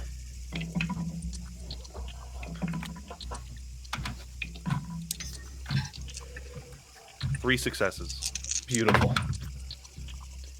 Also 3 successes. No, sorry, You. 2 successes. 2 successes will do just fine. Burroughs, you grip his shoulder. How rough are you being with him? I'm not trying to be rough yet. I'm trying to be assertive. So I'm pushing him like as his momentum is going through the door. I'm just kind of like training with him, joining the train, pushing him through the door. Encouraging my allies to come, but still friendly. Like, all right, I'm so glad to be in here. We got some good Right. stuff for you. Just like keeping the positive vibe. But It is that forcing myself. aggressive push through the door, following him through. Mal catches the door and widens enough for the rest of the coterie to fall through. You guys have gained entry into the room, and it is this forceful push into the room that opens all of you into what is probably 6 people at one large booth. The man in the center is who you would assume is Murda. He has these long dreads pulled back into this sort of black scrunchie that he's kept back there. He has some fake teeth in. This long wife pleaser that is extended over some joggers that are sliced at the half, and then FUC is pulled out on some colors he keeps off the right. In addition to that, he's got 2 women off his side, and like I said, about 4 other people that look strapped for guns, and then 2 more off the side at a personal bar cart to the left of the room. They all look stunned that this guy just got pushed through the door here, and the room comes to a hush as the 6 of them stand up and guns are drawn off the side. The women look spooked out of fucking nowhere. And the 2 that's off the cute. side pull these sawn-off shotguns and cock through, and you can feel as probably 6 guns, 7 guns are pulled on you all at once. Whoa, hey, no need for big guns. We're doing my best to like do with Enoch, like this kind of gutter street punk kid. Like, we got some good shit for you, man. We hear you're into the strong stuff. We're gonna rock your world. Yeah, we've been baby. cooking all day and night, getting ready. And the man that you have by the shoulder gestures back. He looks pretty spooked by the guns on his face too, and he's like keeping one hand low to his belt there. He says, "This is straight Cooker. He wants to Spicy sell Cooker. some shit. Spicy Cooker. He wants to sell some shit, man." And Murda sort of puts up his hands to the room. Let's very quickly get a manipulation and streetwise from you, Burroughs, to see Okay. if we can sway the room into believing you're actually Spicy Cooker. Come on, here we go. I want to know Burrow's plug name. Yeah, Burroughs would be big something. Big what? Big Big what? Big Hawaiian. big what? Big 2 successes for Big what? All right. Y'all, What? What? Kuka and Big What? God, I hate it here. Murda puts up his hands, and after a slow move, the guns start to go down. They're still kept by the sides there. He says, "Hold on, what the fuck is going on here? Spicy cooker? Yeah, man. And big what? You know. Big what? Yeah. Is it murder like a descriptive term? You don't need to know my fucking name. You trying to sell to me? You got shit? Then show your shit. And you can feel as the man you have by the shoulder tries to shrug you there, Burroughs. Do you let him? Shrug me like just kind of push me forward, or like get your grip off of him. No, I won't allow him to do that. Yeah, I'll probably just try to move away from him. Yeah, he goes to move from you. You deny his grasp, and I goes. See. I would let him go. I'd let him go. Okay. He breaks from the grasp, moves behind your group, and shuts the door behind, locking it from the inside. That's exactly what I think we would have wanted. That is exactly what we want. It's not the bathroom, but it's close. All right. So Murda comes up straight to Spicy Cooker, and makes eyes with you. And he's a grody little dirtbag, just like everyone else in the room. But he makes eyes at you. He says, "If you got shit, you show your shit." Enoch. You look. I don't just bring my good shit like with me, you know. Like that shit is valuable. It's a proprietary formula. 11 herbs and spices, my guy.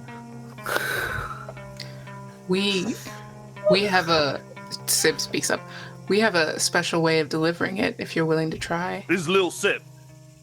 Lil Sips. He looks between all of you.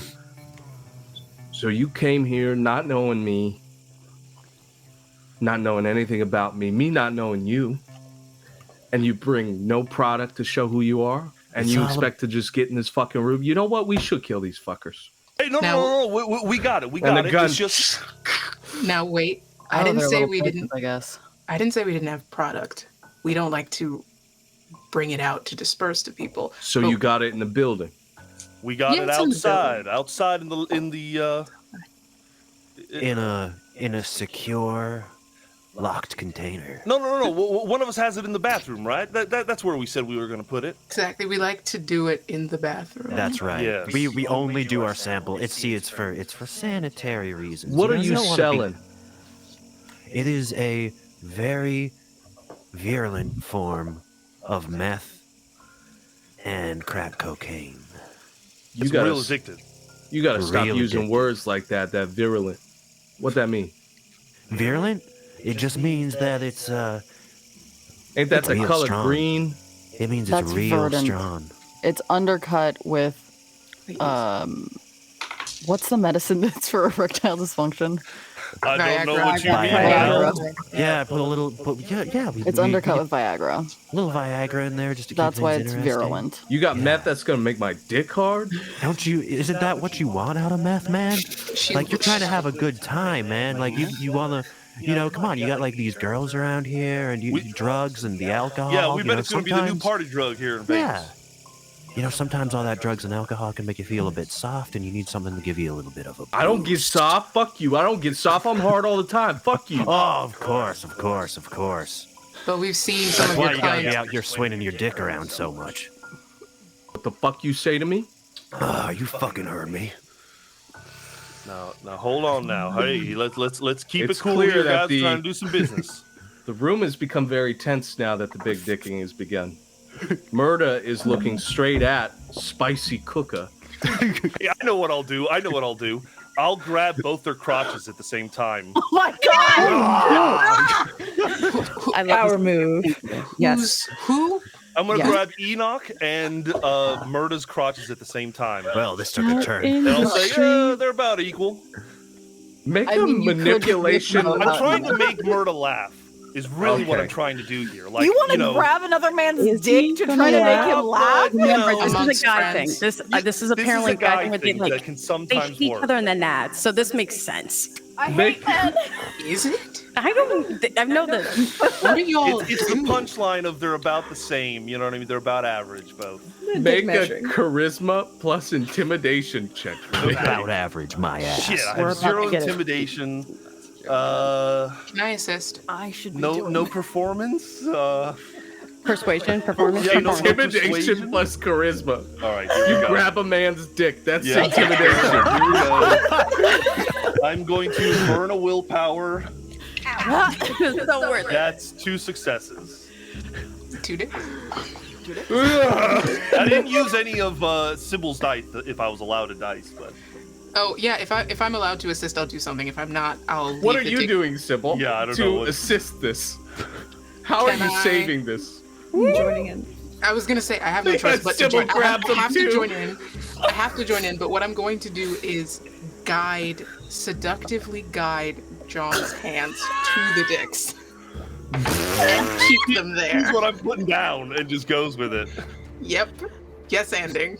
Does that help, Caleb? Does that help It tell your doesn't- story? Doesn't help. I'm sorry. I we can't. There's a kill him lot now? of things I could do for you. I can't do that for you. We're That's fair. circling the drain at this point of the inevitable, so Yeah, I'm about to just start biting folks. I just never thought an intimidation tactic would be to grab some dick. Um, hey, at least I've got a hand on the enemy. yeah, Actually, yeah. if anything, this is actually no. I'm with you, hand of Sturge, the because you can enemy? literally you have him by the balls. I just want to kill them already. I just want to kill them now. Just to reiterate, this is a mature content Yes. Oh God. stream. I Mal, get it. In it, yes. Yeah, you have an opportunity in this room to dodge. Would you like to? absolutely. Okay, go ahead and give me a dexterity plus athletics at this moment. I'm secretly cursing Rugel for not being here for this. I'm like, This is what happens when you're not with us. I'm kind of now upset that I'm just doing the stripping downstairs. Two You haven't- successes. I Two successes. I'm gonna burn. I'm actually gonna burn a willpower? Okay. And That's a lot of does a willpower. willpower burn just get you to reroll 1? 3. With Three. 1 burnt that. willpower, you can Oh, reroll ready 3 to dice. go. Ooh. So I got 1 critical success with the fang, and then I got a second critical, so my 2 turns into 4. Yes, but Yeah. you have a critical and a fang critical. Yeah. Okay, that's a bestial success or a critical. Messy crit. Yeah, a messy crit. Okay, Uh-oh. So hell yeah, first one of the campaign. the shots go off, but for you, Mal, you dodge well enough that you fall into one of Murda's members, and the beast inside of you is so inherently just torn to shreds, scared over the idea of the gunshot blast going off and that fire from the muzzle flashes exposing, that you are drawn to intense, uncontrollable fucking rage to tear this man apart as best Hell you yeah. can. So before we get to the success of that messy critical, I'm going to go to the others because Burroughs, 2 9mm shots are cast off in your direction as you have 2 hands, one on Murda's dick and the other on Enoch's, and you are riddled through the chest with 2 bullets that go straight through the heart. Give me and that come out the superficial other damage. side. You get 2 superficial damage as some of Murda's gang look immediately and see that you've just been pierced through the heart and are still standing there gripping dicks like nothing happened. They look shocked and appalled at the fact that you're still standing as though nothing just happened. As you bulleted back, the hands from the dicks are free, and you're torn back by 9mm blasts. Enoch, a shotgun blast goes off just a few inches away from your chest as he attacks you. Oh, God. You take 2 superficial damage and you are rocketed back against the wall as this thing fucking flies you into the back of the VIP. You collide with the wall, 2 superficial damage for you. Sybil, another 2 9mm going off in your direction there. That'll be the last of the firings here because you take 1 superficial damage as a 9mm blast through your cheek and out the other side. You feel a hole in your mandible filling up. Those gun blasts create a huge amount of noise, and Allison, shirtless down in the first floor, shaking your ass, being the belle of the ball. Immediately you see as 8 men stand up and guns drawn. 2 of them start rushing for the second floor. 6 of them, yes, Niles. I had asked to stay down below. I didn't You were go up down with the here squad. with Allison, Allison and yeah. Niles are down there, yeah. Yeah. Is there any way I could step in front of the group before they go up the stairs? Absolutely. Let me get a dexterity and athletics to beat these guys to the stairs. You like confess your undying love for someone. That worked last time. Yeah, just grab some dicks. No question. Caleb? One For- second, Allison. Let me do this with Niles, and then we'll get to you. Sorry, Dex and what? Dex and athletics. Let's see how quick you are.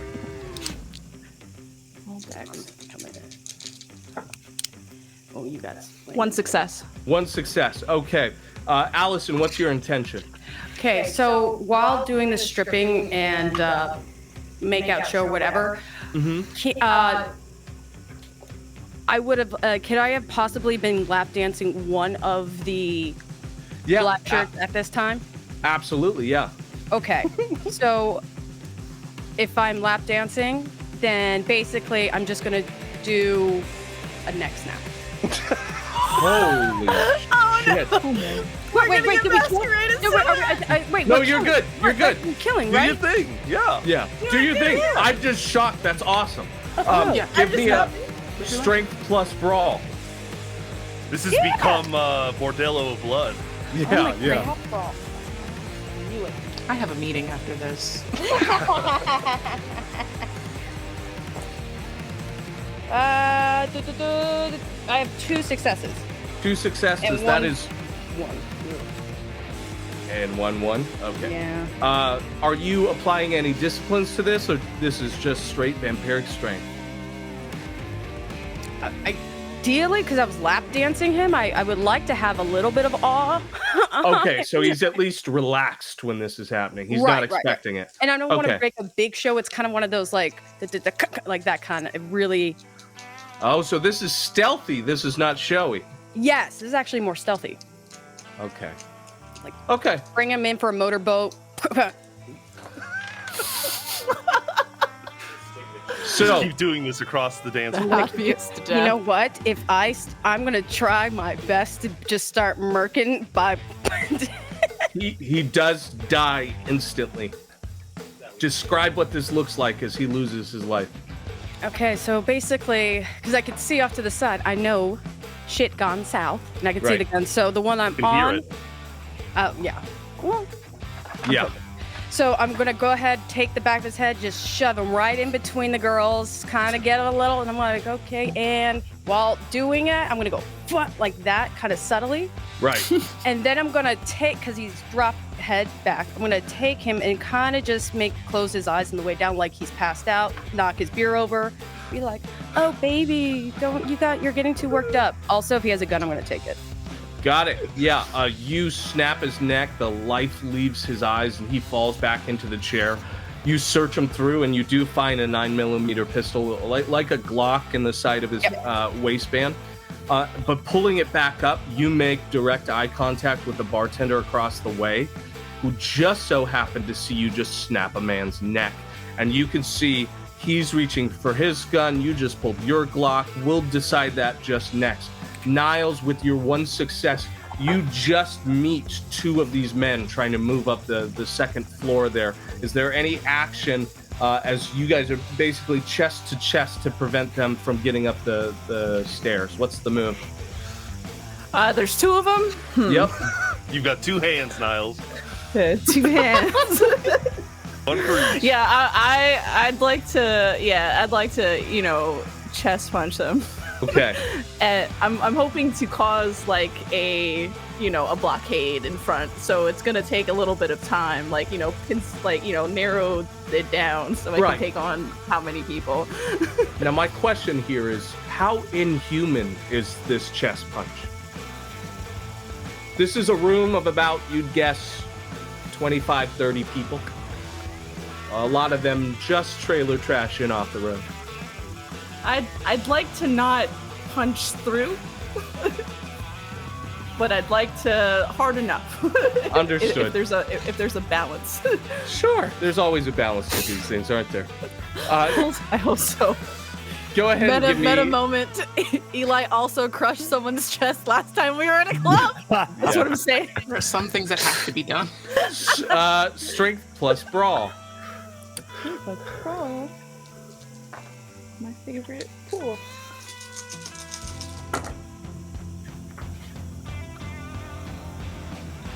Three successes. That is enough to stop this man's heart.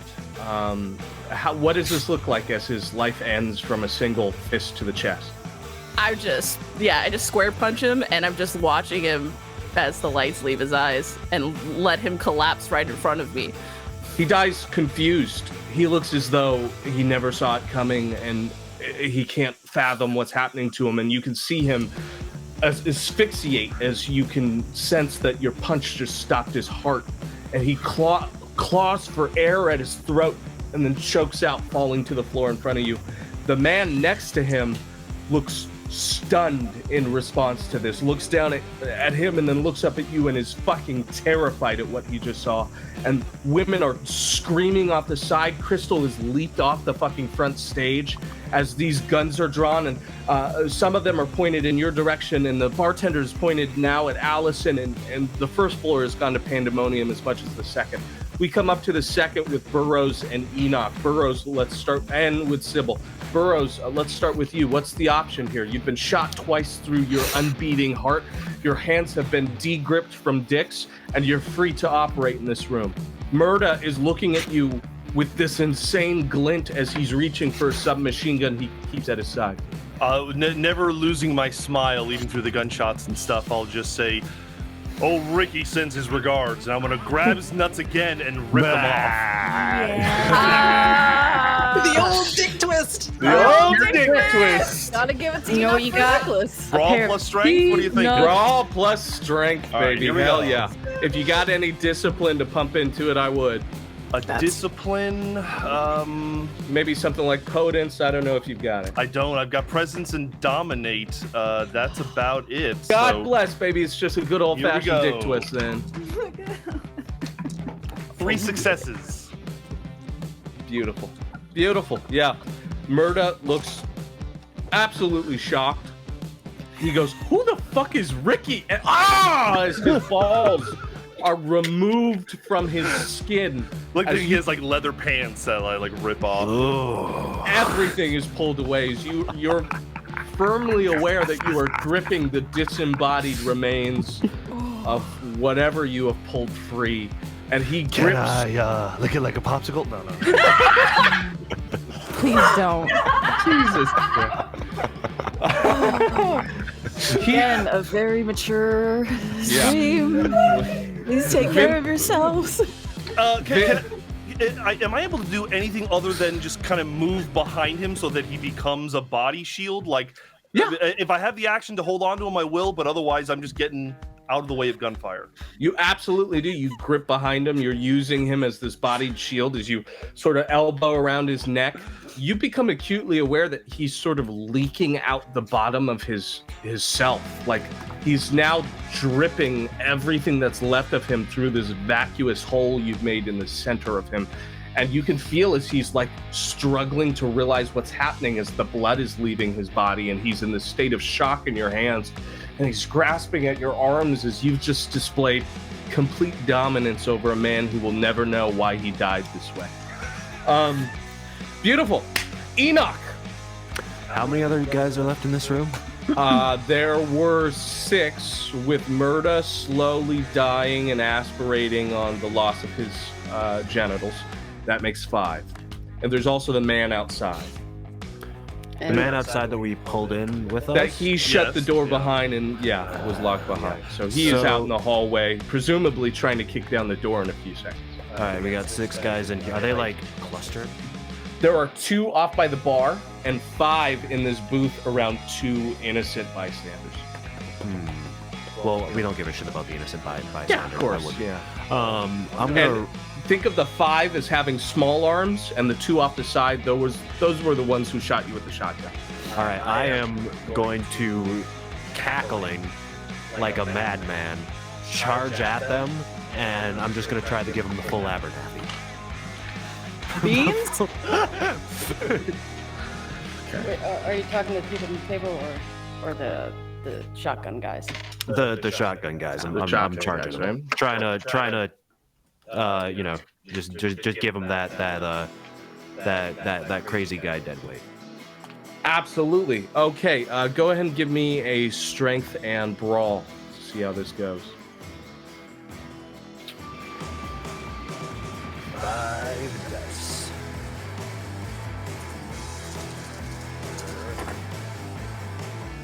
One success. Those were 2 10s. We have 2 10s and an 8. So that's 3 successes. Beautiful. 3 successes. That is absolutely enough to end this first man's life. What's up now? Wouldn't it be 5? Because he Did you doubles have 2 up on crits? 10s? Yeah, he had 2 10s. You had 2 10s. That's a crit. So that counts as 4, not 2. Even better. So 5. Were any of those crits red? No, they were full. They were not black. hunger. Okay, good. Then it's a natural crit. How do you destroy both of these men's lives? I try to push one, and so I try to clothesline one, Right. pull him into the other, and then I grab them kind of both around the neck like this, smash their heads together, and I just mount their backs, and I just start squeezing out. There is a crunch as the back of the skull of that first man connects with the face of the other and sort of pancakes in. And then with this deep hold on their necks, you can feel them clawing again at you as every last breath in their body leaves and you keep squeezing. So much so, Enoch, your strength is immense. All of your strength is superhuman. You manage to lift them a few inches off of the ground, lifted from the world as they lose their lives in your grasp. They're both dead. Sybil, there are only 5 men left, all with small arms, here by Murda, who is in the hands, a bullet shield in Burroughs' grasp. What's the move? All right. If it's all right with the court, I'm going to go ahead and activate Eyes of the Beast. Yeah. So Sybil's eyes are just bright, glowing red now. Fuck yeah. And she's going to go towards the person that shot her in the mouth. Okay. Oh, yes. Do I have to make a rouse check? No, that's free. Okay. Yeah, and I'm going to just eat his throat. Okay.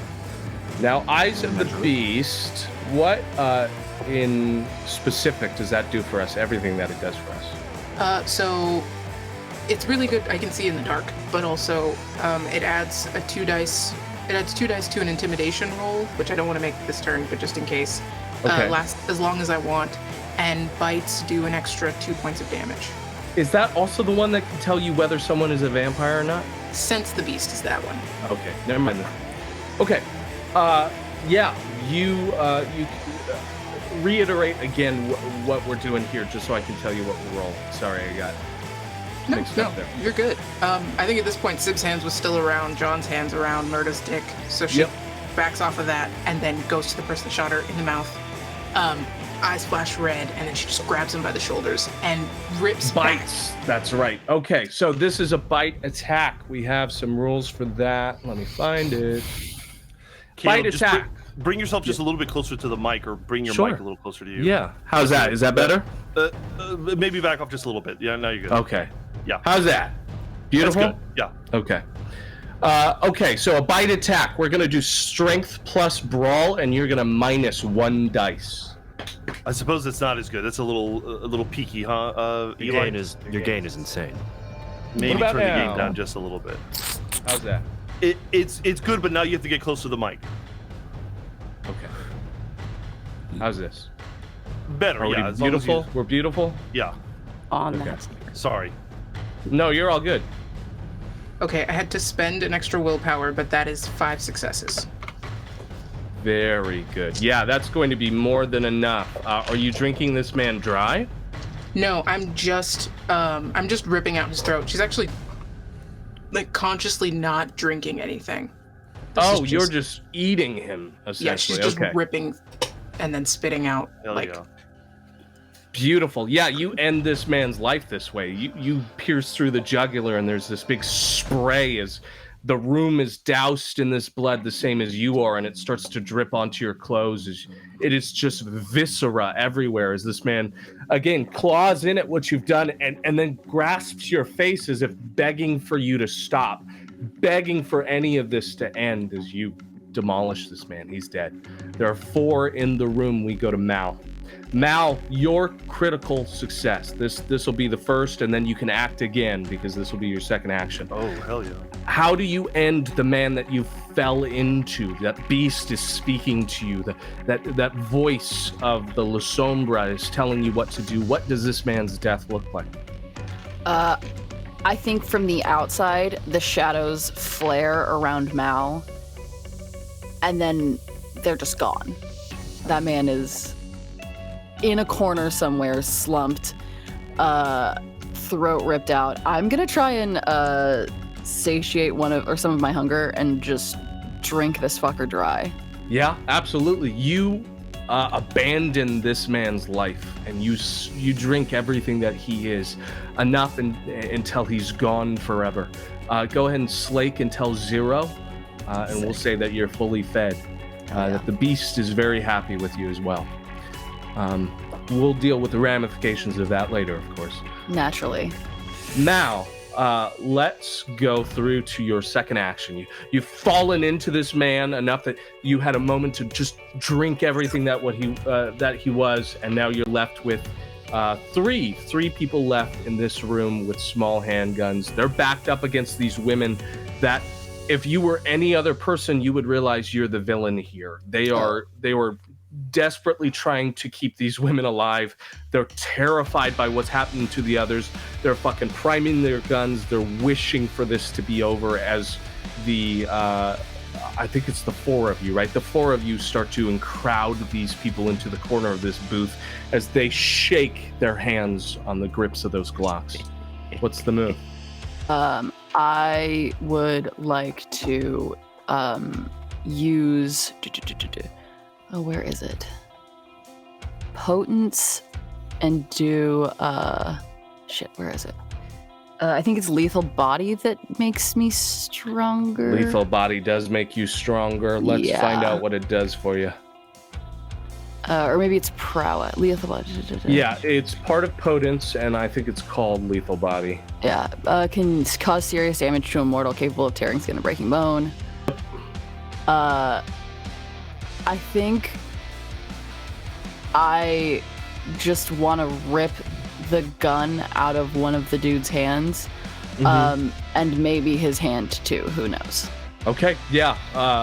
Go ahead and give me a brawl plus strength for that. Oh, I don't have any hunger. Do I add anything for potent? Let's go ahead and give you an extra a +1 dice pool. Okay, let's see. I'm gonna use my willpower to reroll. 3 successes. 3 successes, yeah, absolutely. You pull this man's hand off at the wrist, and there is a tearing and then a crunch as the bones are separated completely, and he's left with this exposed, bursting wound as the nubbin of his wrist bone is exposed to the world. And he just stares down at it and then stares back up at you and stares down at it and falls back to the ground. He looks terrified and he stops in shock. He just fills himself up into a fetal position on the floor and begs for forgiveness. He's shouting, "Please, no, don't fucking kill me, please, please don't fucking kill me." He's Mal begging. is still surrounded by just void and darkness also because the cloak is still there. He's terrified. He's not going to act in your direction whatsoever. In fact, there are 2 left, and they look as though they're not even going to pull their triggers at this point. We go back down. Let's start with Allison. Allison, you are meeting eyes with the bartender across the way. It is a pull of gunslingers, gun to gun. Don't move. I'm going to shout, "Don't move," though. And my compel, Okay. I'm going to, because I lock eyes. I believe I have a charisma plus dominance versus your intelligence and resolve. You absolutely do. Let's build a pool against each other. Let's see how you do. I'm gonna be like, don't move. Oh, okay.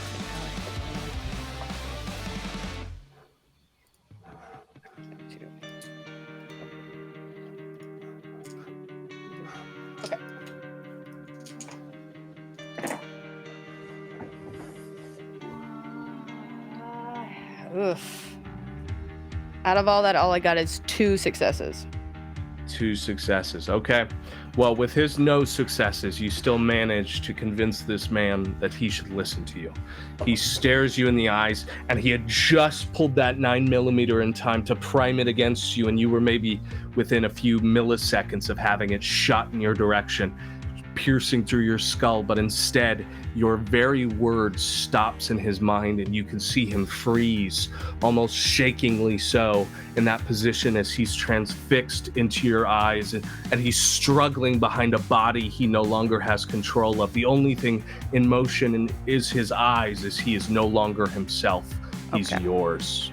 So with that in mind, because only he spot me, I'm gonna slide the 9mm in the back pocket, put my shirt back on, go to him, and I'm going to take. Can I take the gun away from him? Yeah, he is frozen. Okay, good. I'm going to take the gun, put his arm down so it looks casual, and I'm going to whisper in his ears, "The Conquerors send the regards." Okay. And I'll give him a kiss on the side of the cheek, and I pocket that second gun. I'm going to take a bottle of bourbon, walk back around the bar. Okay. Because no one else, they're not really... There are 5 other members still in this room. Okay. One of which is on Niles, and actually there are 3 people focused on Niles, and then 2 that are going for the front door. So no one, as far as you understand, knows what you are. Okay.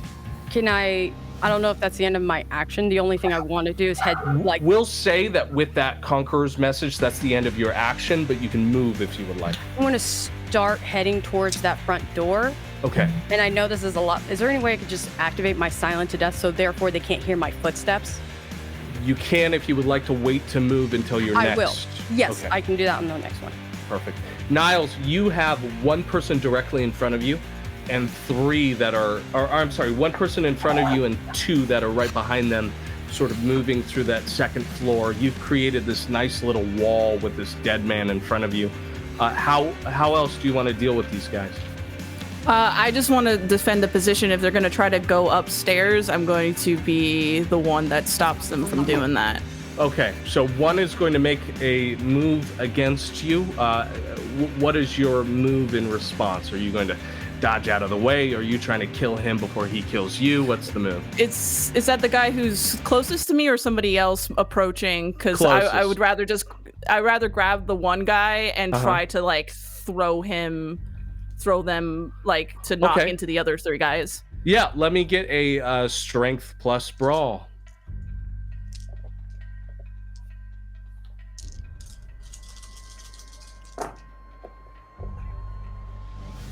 Another 3 successes. Yeah, you can absolutely do that.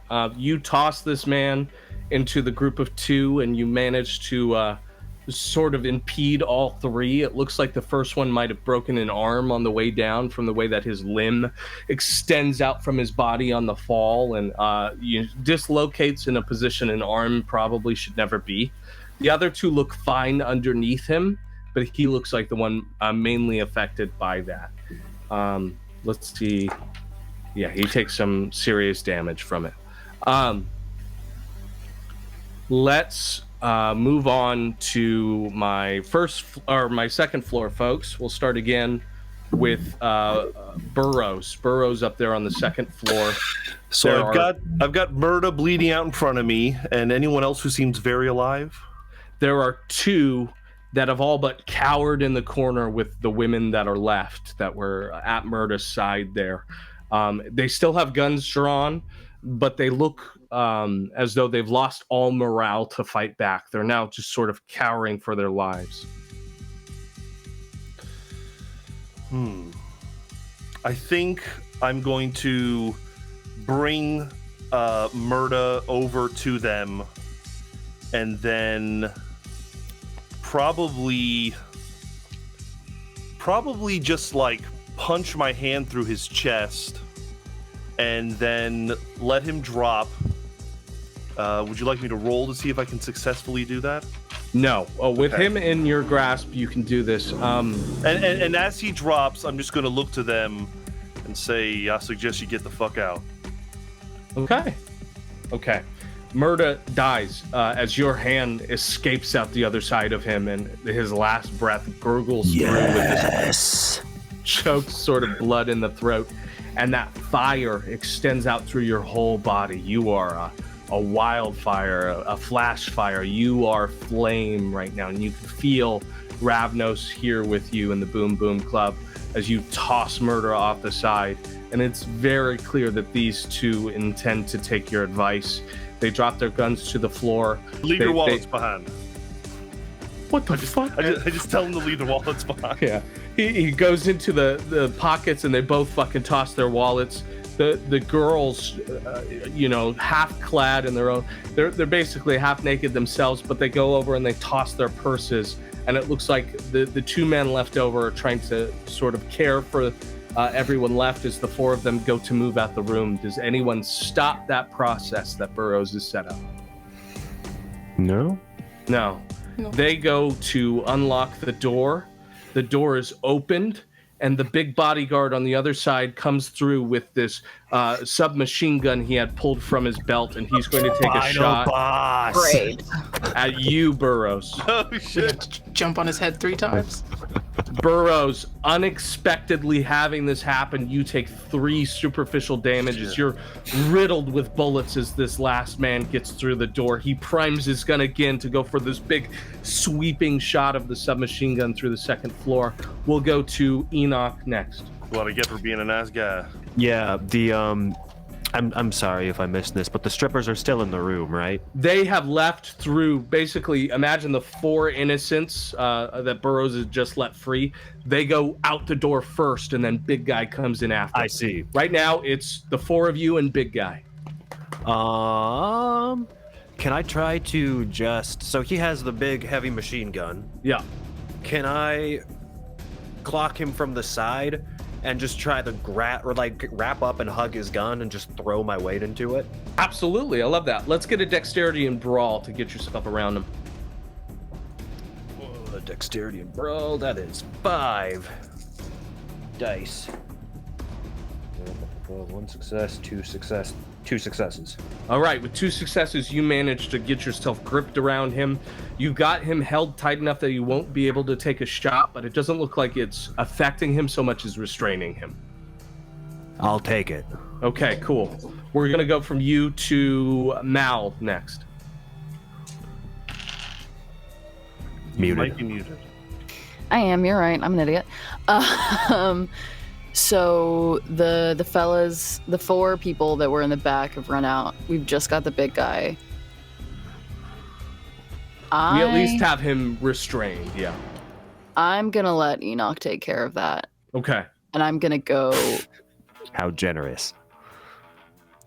I'm gonna go downstairs, following the 2 fellas that ran out with the ladies. Are they? Okay. Do they have the flag also? Yes, they absolutely do have the flag. They had dropped their guns. They're now heading for the staircase where you can see Niles is blocking the exit. Is the staircase... Is it wide enough that I could maybe drop kick one of them over the side of it? Like, kick him into the thing and then...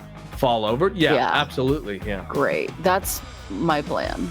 Okay, let me get a dexterity and brawl to send him sprawling over the side right next to Niles.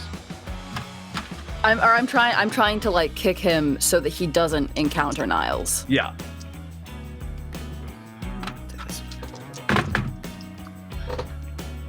I'm gonna use another willpower. 4 successes. Yeah, you absolutely fucking launched this guy off the side of the staircase. He exits the railing just before Niles and plummets over the side onto the main stage. It looks as though when he falls, he probably breaks his neck or something of the like. As you can hear a sickening crunch as he connects with the sort of oiled main stage. But you've stopped him for sure. There's one left with the 2 strippers, but the 3 of them do not look fit to fight, or they're all going after the strippers. fleeing for sure. We go to Sib. Okay, how far is this last one? There's big guy in the room with you that is held up by Enoch that is probably 5 feet away from where you are now. There's one with the strippers who is unarmed after Burroughs let him go. And then there are 2 more downstairs, 2 more outside. Okay, I think they're in a club and the music is loud and Sib just killed someone. So she's going to go up to the machine gun guy, give Enoch, it isn't a smile, it's just like a and put her hand inside of his mouth, grab the bottom of his jaw, and just rip it out like a CD drive. Yeah, beautiful. Let me get a strength plus brawl. Okay, that's reasonable. I'll locate those skills for you. Okay.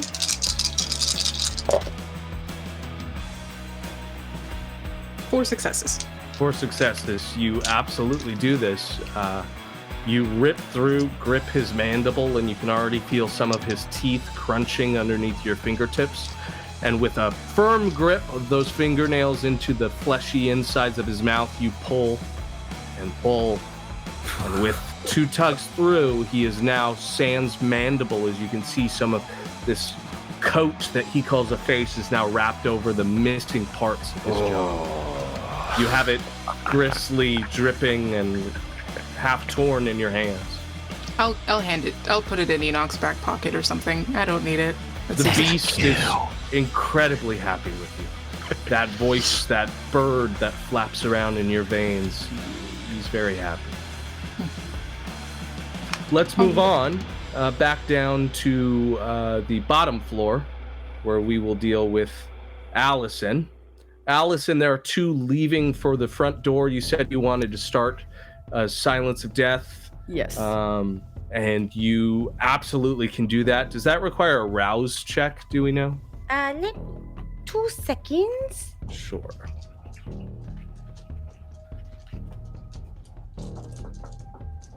Is the oh, presence. That's what that means. This is going great, guys. It's great. Feels good. Feels good. Try. Where are you? Really No winning witnesses. here. Where is it? Where's Let- that? Like that. Let me see if I can find the card for it. 1 second. I'm catching up. Oh, Leave back it to the rules to Aren't the slow us Kingsters down. always doing arouse checks? Yeah, basically. You know what? It gets the job done. Got it. Thank you. Sounds of Death. What do I gotta do? Please give Kira good pets for me. I'm like, general. The power works only. Does it say under Free cost? Free. Beautiful. So this doesn't cost you anything. You become as silent as possible. No one can hear you. Nope. As you step out towards the 2 that are heading for the front door. What's the plan here? Okay. They're the only 2 that are like leaving. That are like the that gang. So what I'm gonna do is I'm gonna speed up, kind of with my strength, kind of grab them by the back of the shirts, pull them back together so they can get off balance. Right. And because I want to do it stealthily, but I want to kind of like crack their heads together. Okay. Like oh my god, I'm drunk. That's what I'm gonna do. All Oh right. my god, I'm gonna drunk. Let me get a strength plus stealth. Damn. I do have strength. You can also use a willpower to re-roll 3 dice if it goes wrong for you. Wish me luck. I've burned a lot of willpower this session. Oh, it's going. I may go there.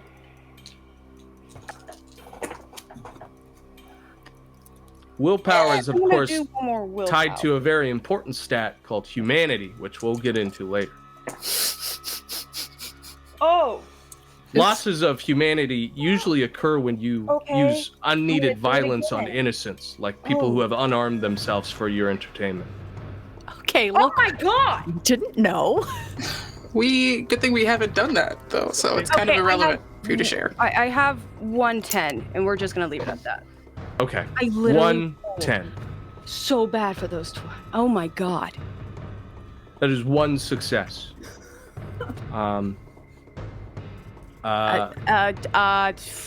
Would you like to roll willpower to re-roll You know 3 what? dice? I'm gonna just do it again. That's 3. Thank God. How's 2 successes? That's better. Yeah. See a how 9 they and a 10. fare. Yeah. You can usually add it to the previous, right? So it's on top of. You know. Oh no, yeah, you trust me, it was bad. Everything was just like straight 2s. Okay. It's enough to knock them out. Perfect. The two of them I'm go glad- unconscious in your hands and then fall to the floor. I'm gonna make Finally- it sound like drunkenly fell to the ground. Perfect. We go to Niles with the last 3. They're sort of falling over themselves on the floor there. One is on top of the other, and they haven't formulated a defense enough to get themselves back up to attack you. Oh What's my the god, move? can I jump on this pile? Sure. Oh, jump on this pile. I want to use vicissitude to change my claws. I'd like to kill 2 of them and keep one of them alive. Okay. Preferably the one who's on the bottom of the pile so that the bodies can add on top of it so that they can't escape. Love it. Vicissitude is a very particular discipline that requires a physical change. What does that physical change look like? It's just like my fingers just start to crack and extend itself as they're just like bone and muscle is breaking until it just finally goes up into a tip and a point. So they're just like 5 little sharp talons, essentially. Perfect. Let's call this strength and brawl, unless your melee is higher than your brawl. I believe my brawl is highest. Good. So strength plus brawl, and then whatever vicissitudes melee or attacking component gives you.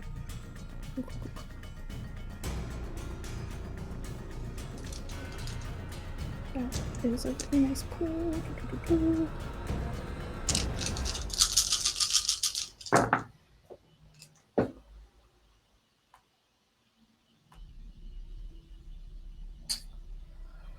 4 successes.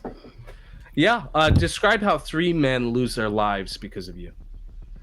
2 of them. I want to keep one alive. Oh, I'm sorry. Yes, 2 of them die. One of them is kept on a spike. So, like, I jump on top of this pile, and I manage to kind of, like, hold them all pinned down for a second, and I'm just kind of watching both of them for a second, and I just, without hesitation, after that brief moment of watching, just slice through their throats. I just want to make it quick, efficient, and yeah, and then let the blood just pool over this one guy. The one that cut I've in the now, middle. well, yeah, that now I'm keeping an eye on that guy as I'm just, these other 2 are dead. The one caught in the middle is screaming for his life as he's forced to drink, essentially, from the 2 sprays of blood from his friend's throats that are now dousing across his face as you have effectively trapped him in with these human knives on your hands. He looks panicked beyond all belief. We go back up to the 2nd floor where our last outlier still is in the arms of Enoch. Enoch, what happens to the big man? I am going to try to, using the back of my elbow, I'm going to throw it back into his nose and try to collapse his face into his brain. Beautiful. Let's make a strength plus brawl. Well, you know what? You have him in your hands. Let's not even bother. You create a cavity in this man's nose. It's an old SEAL's trick, right? Of pushing the nose bone into the brain. You've elected to modify this to what you would call Enoch's method, which is taking every face bone and putting it into the brain. His life is collapsed before your eyes, and everyone that had a weapon is now laid dead at your feet in the Boom Boom Club as the Boom Boom Club massacre comes to an end, or at least as far as you can perceive it.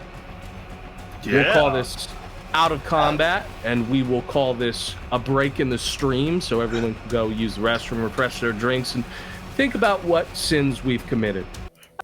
Hey, All right. violence. We'll be right back. We'll be right back.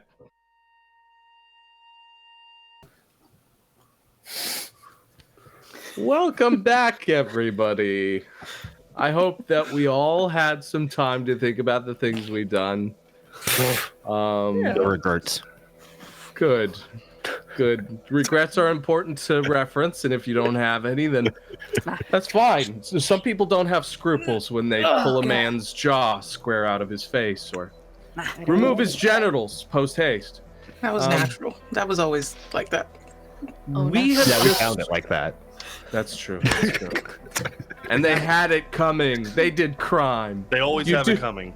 You do crime, you lose your jaw. That's the rules. For sure, the Fuk U Clique squish. deserved it coming across Burroughs. They did. They were not tipping the wait staff nor the dancers, and frankly, no. Well, they no longer exist, so that that's the ends point. today. Did you get tips? No, that's why I fucking got mad. There are no patrons left in the Boom Boom Club by the time that Niles pierces through the last two men. The two that have been knocked unconscious by Allison, the big man, or I'm sorry, not the big man, he's gone. He's got But no jaw. Murda in Burroughs' hands are the only people left, basically. The two strippers and the man who dropped his Glock made their way out of the front door.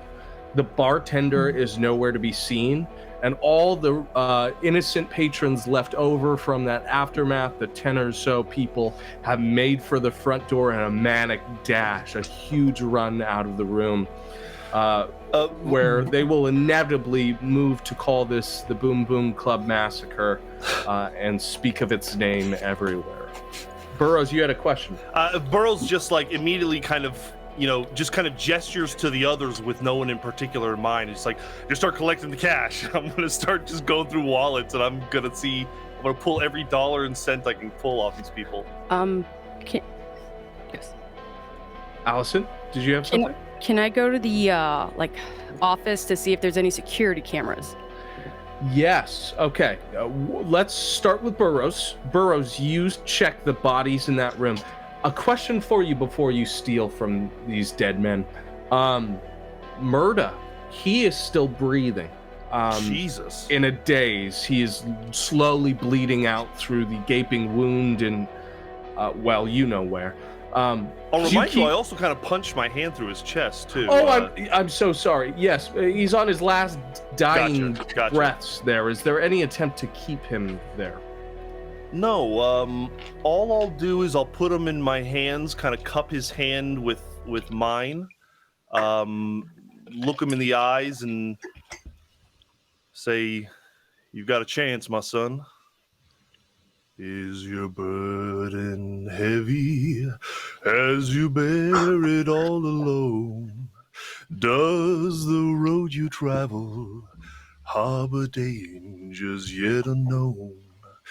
When you get discouraged, just remember what to do.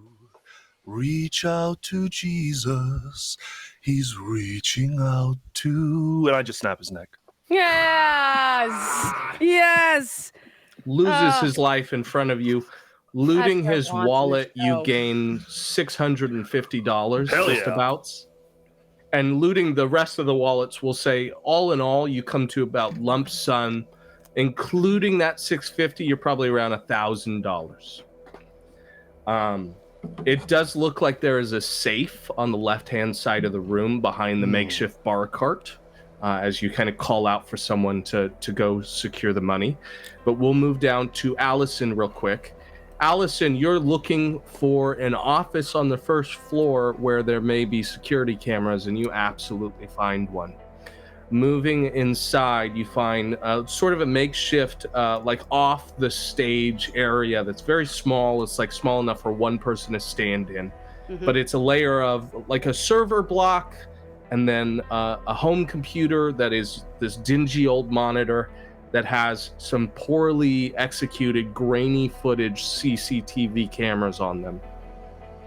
And there is function for fast forward and recording. Basically, it's in a live recording situation, but it doesn't look very advanced. It looks pretty non-technical, especially for a place like this. It's what you assume, but you do catch a glimpse of this very obscure, difficult to watch image of Burroughs in that room, cradling this man's neck and singing so sweetly into his face. And you watch and you can hear sort of through this muddled, pixelated audio through the CCTV as it records back that sort of modulated tones of Burroughs singing a gospel hymn and then snapping that man's neck. It seems that as though turned Allison on a little bit, to be honest. I'm sorry, that was. She goes, oh. I still got it. But you have a feeling that the server it dumps to, which you assume is right below this rack here, has been recording all night. Oh, yeah. So I'm going to take care of that. Okay. But not only that, so the computer, is it like a desktop or is it a laptop connected to a monitor? It's a desktop. It's a shitty, like, probably running Windows 8 and, years in the past.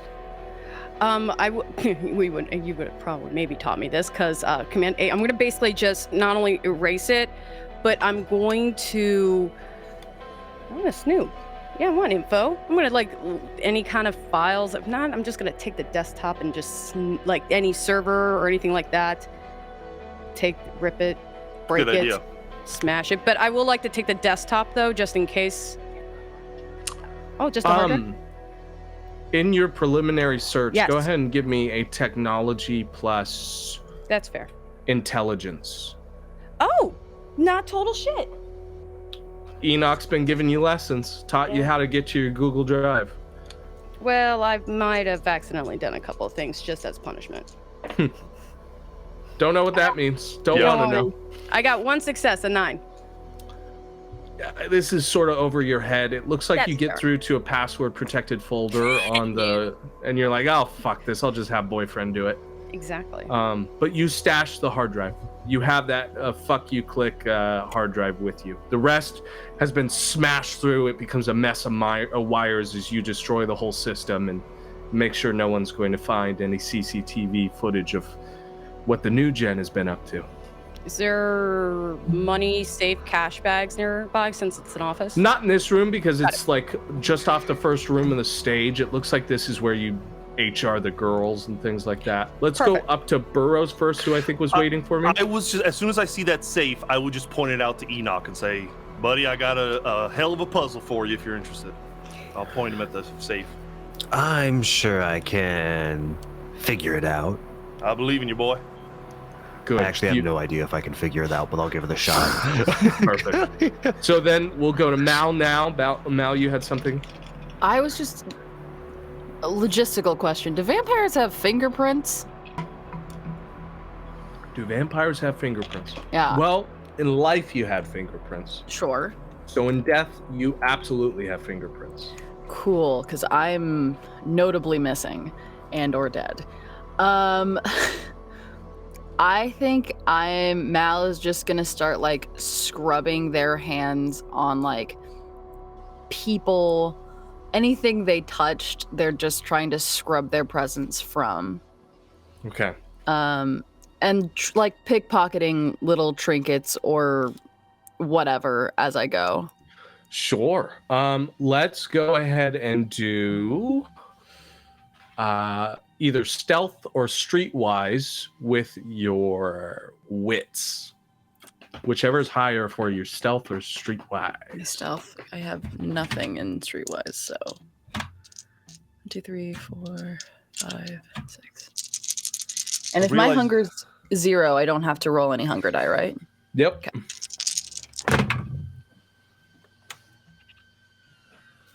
3 successes. 3 successes. There we go. You think you've done a pretty exceptional job of curing up any trace of you. No one's going to find the legal dead person snooping around Las Vegas as far as you can tell. Great. Any other actions? Does Murda have jewelry on him at all? Yeah, absolutely. He's probably got a bunch of chains around his neck. I will take one of the chains. He's also got gold caps in his teeth. God damn it. Are those valuable? I'm not a bone person. This game. Are they valuable, Sybil? You think they'll Sorry? go for something? Those teeth? Oh, yeah, they will. I mean, Just start stomping on his head, and then I'll pull those teeth out. Oh my god. Proceed, and she doesn't know what to do other than to try to be encouraging. And will go to the bathroom, wash off the chain she took, and then just start washing her face, including like through the hole in her face.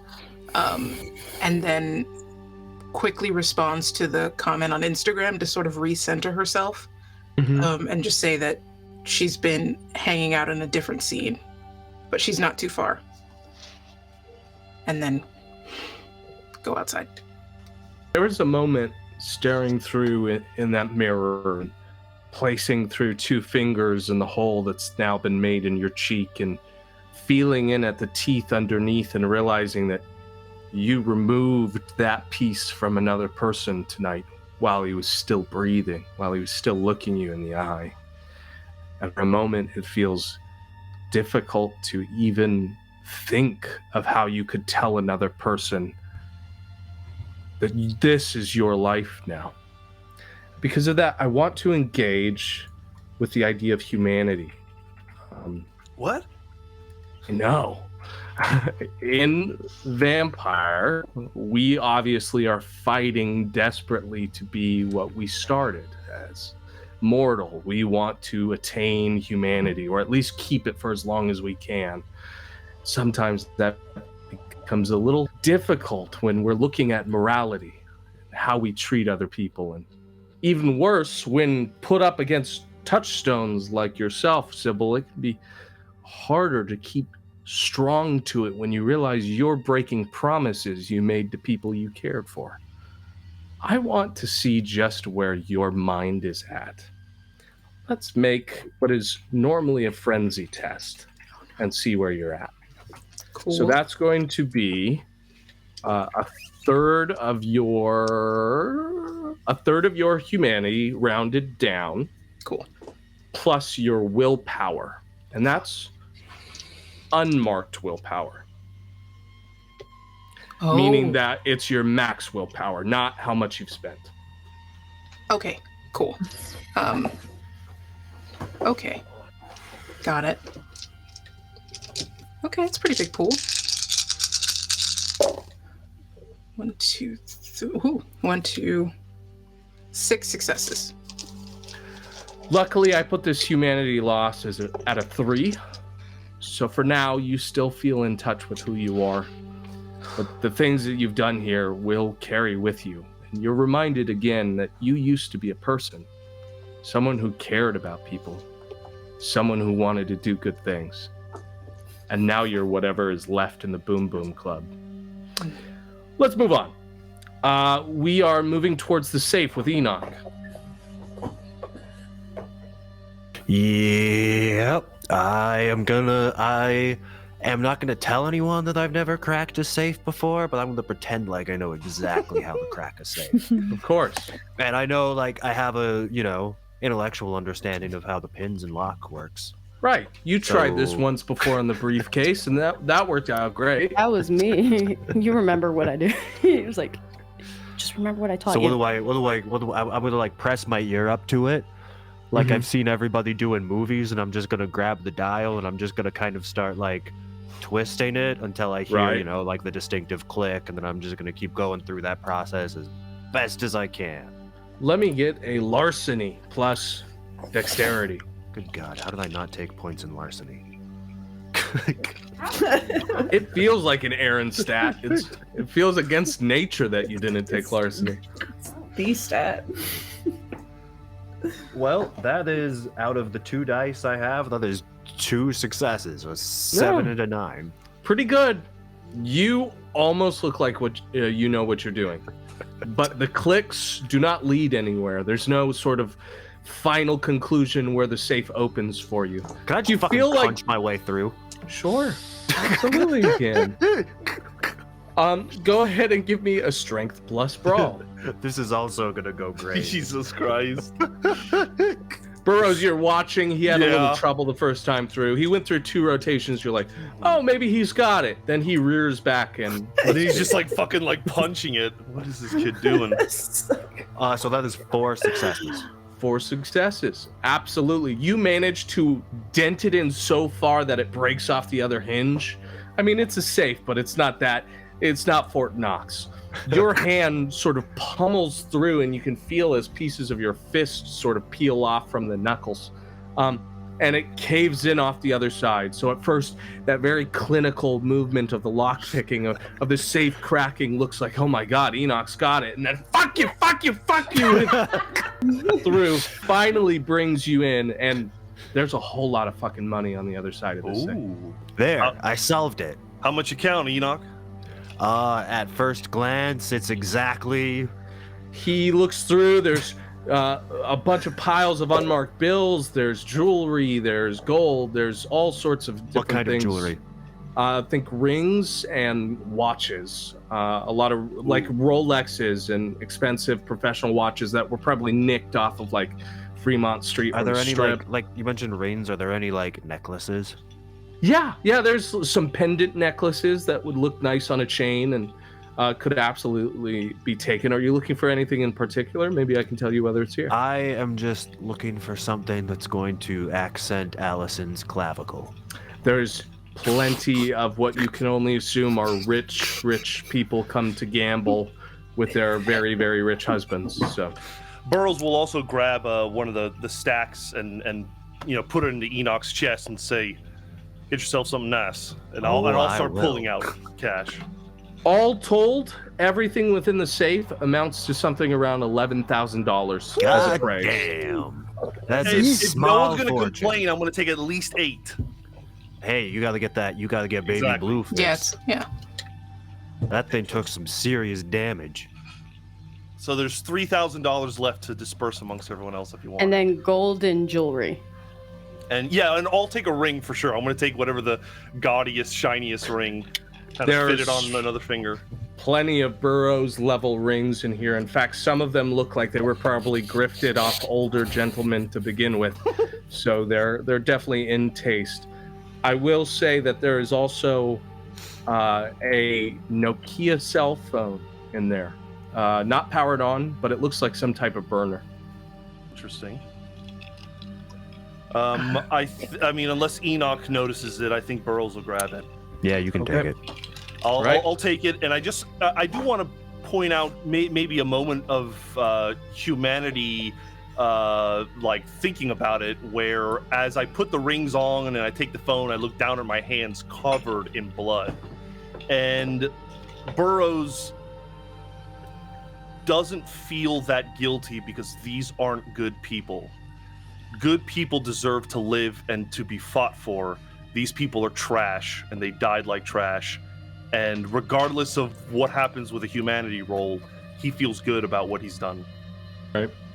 I think that this deserves some self-reflection. Maybe he's lying to himself in this For sure. moment. Had to be done. He's always been big on confidence, but what happens when that confidence goes in the wrong direction? Go ahead and give me a roll of 1/3 of your humanity plus your willpower pool. Third, 1, 2, 3, 4, 5. So I've got 7. So a third of it is 4, or I'm sorry, 3. Third is 2, I think, because it's Okay. rounded down. Let me do quick math. 2 humanity. It's 2. And then Yeah. what else was it? Half of my willpower. Your whole willpower. So every That's willpower 7. slot you have. Okay. I've got a lot of willpower, fortunately. Even though I burned a bunch of it today. Yeah, you Okay. use the max, not the current. All right. So I'm gonna roll my Humanity die. That's 1 success.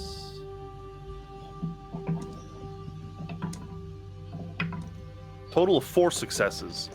4 successes. You feel fine. You're right. Murda deserved it. He took money from your sweet Lydia, and no one does that and gets to live. There are rules to live in, and you can't just go off half-cocked. Otherwise, they send the Watchmen after you, and there's only one Watchman that matters, Burrows, and that's you, John. You Fuck got yeah. this. Anything else that's happening here in the Boom Boom Club? Niles, I have a living person I need to deal with. you have a hostage with you. Yeah. Who else is still on the bottom floor? I just like to give a cursory glance to see if anybody's paying attention to me before I continue. Sib is always paying attention to you. Fuck. Sib is down Could you there. not? Allison is in the other room, but still on the first floor. Yes. I'm gonna try to block Sybil from what I'm doing. I don't know if that's possible. Yeah.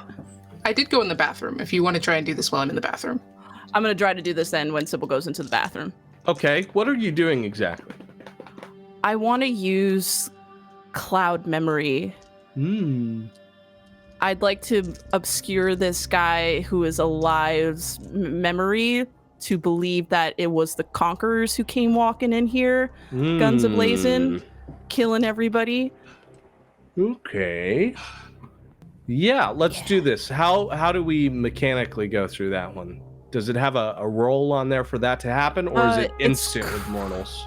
It's charisma versus dominate versus wits and resolve. It doesn't say Okay. anything against humans. So, yeah. Oh wait, no roll is required against For- an unprepared mortal. And he is not prepared for you to cloud his memory. So, by all means, what sort of memory are you implanting in his past? What does he see now for the last few minutes of his life? I want him to hear the sounds of the pack of Harleys that is known for the Conquerors, Mhm. just their particular sound. I want him to think that a group of them came in here to start a fight and it escalated into an unnecessary brawl. And it escalated all the way upstairs. Maybe he doesn't even remember what goes. He knows that a couple people went upstairs and that's it. That it wasn't us, our faces who did it. It was the faces of those of the Conquerors. I love that. Absolutely, we can do that. So that is his memory now, and he shakes it off in a moment as you can see his eyes sort of roll back in his head as you implant that new vision. But he looks panicked in your grasp. What the fuck happened, man? What the fuck? It's gonna be okay. I'm gonna hopefully right before Sybil comes back from the bathroom, I'm gonna sucker punch him and knock him out. He's out. Just out like a fucking light the second you hit him. I'm gonna look at Sybil for a second. I still have my Talon claws, so I'm gonna tuck him away and I'm gonna go outside. Are you going out the front onto the main street? You're going out to the back. I'll go out the back. Okay, yeah, there's a little alleyway and auxiliary parking lot behind it, and under the lamplight of the outside lamp, you're alone for the most part back there. It looks like everyone's gone. Still so many locusts and grasshoppers out here, but you hear something else in the distance, and that's the roar of police sirens. Oh, I think that's our cue. Yeah, I'm ready to go. Let's go. We got what we need. Cool. Let's go. I think we'll follow Niles out the back. Oh yeah. Okay, are we all making for the exit then? Yes. Yes. I am. Yes, please Yeah. make sure no one forgot anything. Oh, On the way out, I want to try and wash my face and my hands really quick. But Got I it. don't know if I have time for that. And You and absolutely do. Okay, great. Caleb, with that bourbon that I had, I'm going to go ahead and splash it on me to wipe off any, if there was blood or anything on that, that's gone, but it also made me smell really intense. I also want to take the weapons of the 2 guys I knocked out. Okay, you run away with your whiskey Febreze and 2 9mm. Congratulations. Well, so just so you know, I have a total of 4 9s. Yeah. Oh my god. Why? Just absolutely strapped. So that we can go put them in a trash can later. No.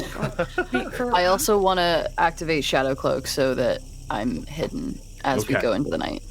All right. I think we'll probably reconvene con- like in an abandoned building or something. I consider that the end of Boom Boom Club as you guys run away. You meet in a clear parking lot a couple blocks down, sort of the midway point between Boom Boom and Lucky's, and find each other all under the amber light of a street lamp. The locusts are still dancing in the cone of light that overshadows all of you as you catch a breath that you do not have to take after killing close to 10 people, 15 people. Feeling pretty good. How about y'all? Never better. I don't know how you can equate that to good. Believe me, we did a lot of good. We're gonna get Baby Blue back. I got some friends that need some money. Not to mention, now we got a chance to communicate with the Conquerors. Maybe offer them that place.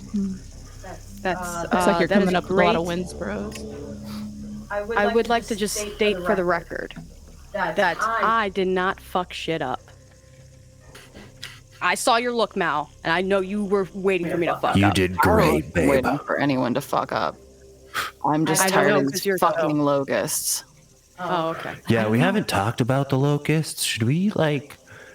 Is that relevant for us at all? It's pretty normal for Vegas, isn't it? It's very normal, unfortunately. Yeah. No, that honestly, the locusts are the most normal thing that's happened tonight. Great. Great. Just a casual plague of locusts. Love it. Mm-hmm. Did anyone grab a gun? No. Did anyone grab a gun? Wait, which you want? And I'm gonna literally off the 3 nubs. 3 of them are dangling. So- I'll grab one of them for sure. And I'm gonna This- My girl. The very topless, naked Allison. Oh no, the shirt's back on at least. Oh, good. The shirt's Oh. back on. Offers you via nubbin. There are 4 9mm. I'm keeping 1, but someone has to show me how to shoot. I can Keep one do for that sometime Rogel. if He you want. probably can do it. Yeah, Rygale might know how. I can. Yeah. I know my way around a gun, and I'll spin it stupidly and like put it in my fucking pocket. Yeah, probably mimic that and be like, that's. All right, we Anyone else? feeling good. We want to maybe consider heading over to Lucky's. What time is it right now? It is probably approaching 3 o'clock in the morning, 3:30 in the morning. Come on, let's ride that lightning. Come on. Do Feeling you good, want to feeling test it? Do you want to? 2 places in one go? Just Maybe think you about can- what happens if we walk into that place with a bunch of fucking bullet wounds covered in blood and we say, hey, we're the new neighbors. How about you get along with us? Oh. There's That'd that be great. that voice inside of you, Burrows, that bubbles up with that fire. Burrows, you fucker. You know exactly what you're doing. You're riding that high, baby. We can take some conquerors. We can take all these fuckers right in. We ought to go back down there and grab some more dicks. Let's do it. Usually Burrows will like bury it, but he's riding that. And yeah, it's coming out. We should let it breathe. Let what breathe? Now is the time to strike. We killed 15 people tonight. Nothing like celebrating 15 kills like 20 more. No. Wait, We don't wait, gotta wait, kill what's these happening? We're people. not gonna kill them, are we? I think we've decided we're not gonna kill them. We're gonna talk to them and One touched intimidate you? them. They shot you. Oh, they shot you. Oh. I need to make a stop first, Yeah. and then, yeah. The sun comes up in like 2.5 hours. Plenty of So, time. Plenty of time. I agree. Plenty of time for you, Sib. But if we give it the day, then word can spread about what happened at the Boom Boom Club, and that might give us a better advantage. But You Burrows know, is gonna you- very frustratingly like, kind of like walk away from the conversation, letting you continue. He's annoyed at Niles. I think we should wait. I don't want to double up. And we got hurt. Like, I just don't want to gamble that again. I think we did one risky thing for the evening, and we should wait. I agree with Niles. Someone touched my things, though. Mm-hmm. They're All dead. right, someone touched my things though. So It's now not like she's gonna mutter to herself, like she's just gonna start saying someone touched my things, and literally has two like It's guns. not like you don't already hurt Enoch anyways, Allison, so why don't you just let it breathe? Cause it's not me.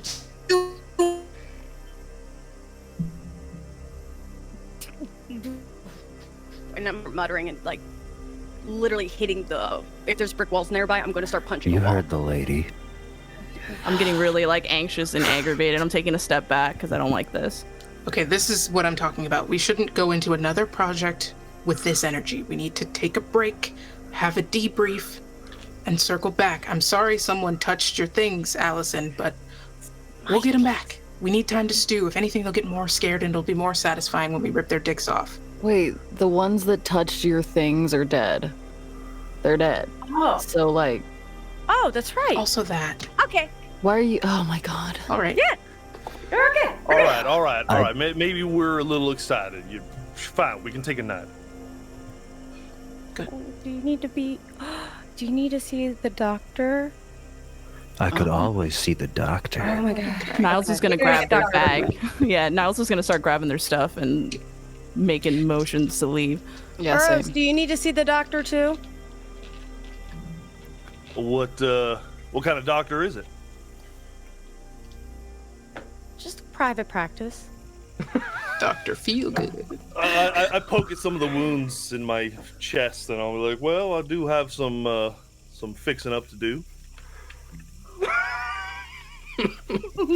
You guys got my?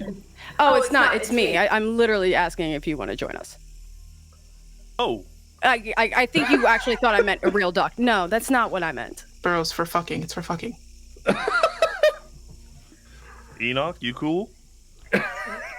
I do whatever Allison says, baby. But I do the same thing that you asked too. If this is what Allison wants, this is what Allison gets. It's Allison. Okay. I only allow people. I just send the offer. The ball is in your court, which I've been told you're very familiar with. I'm dribbling, baby.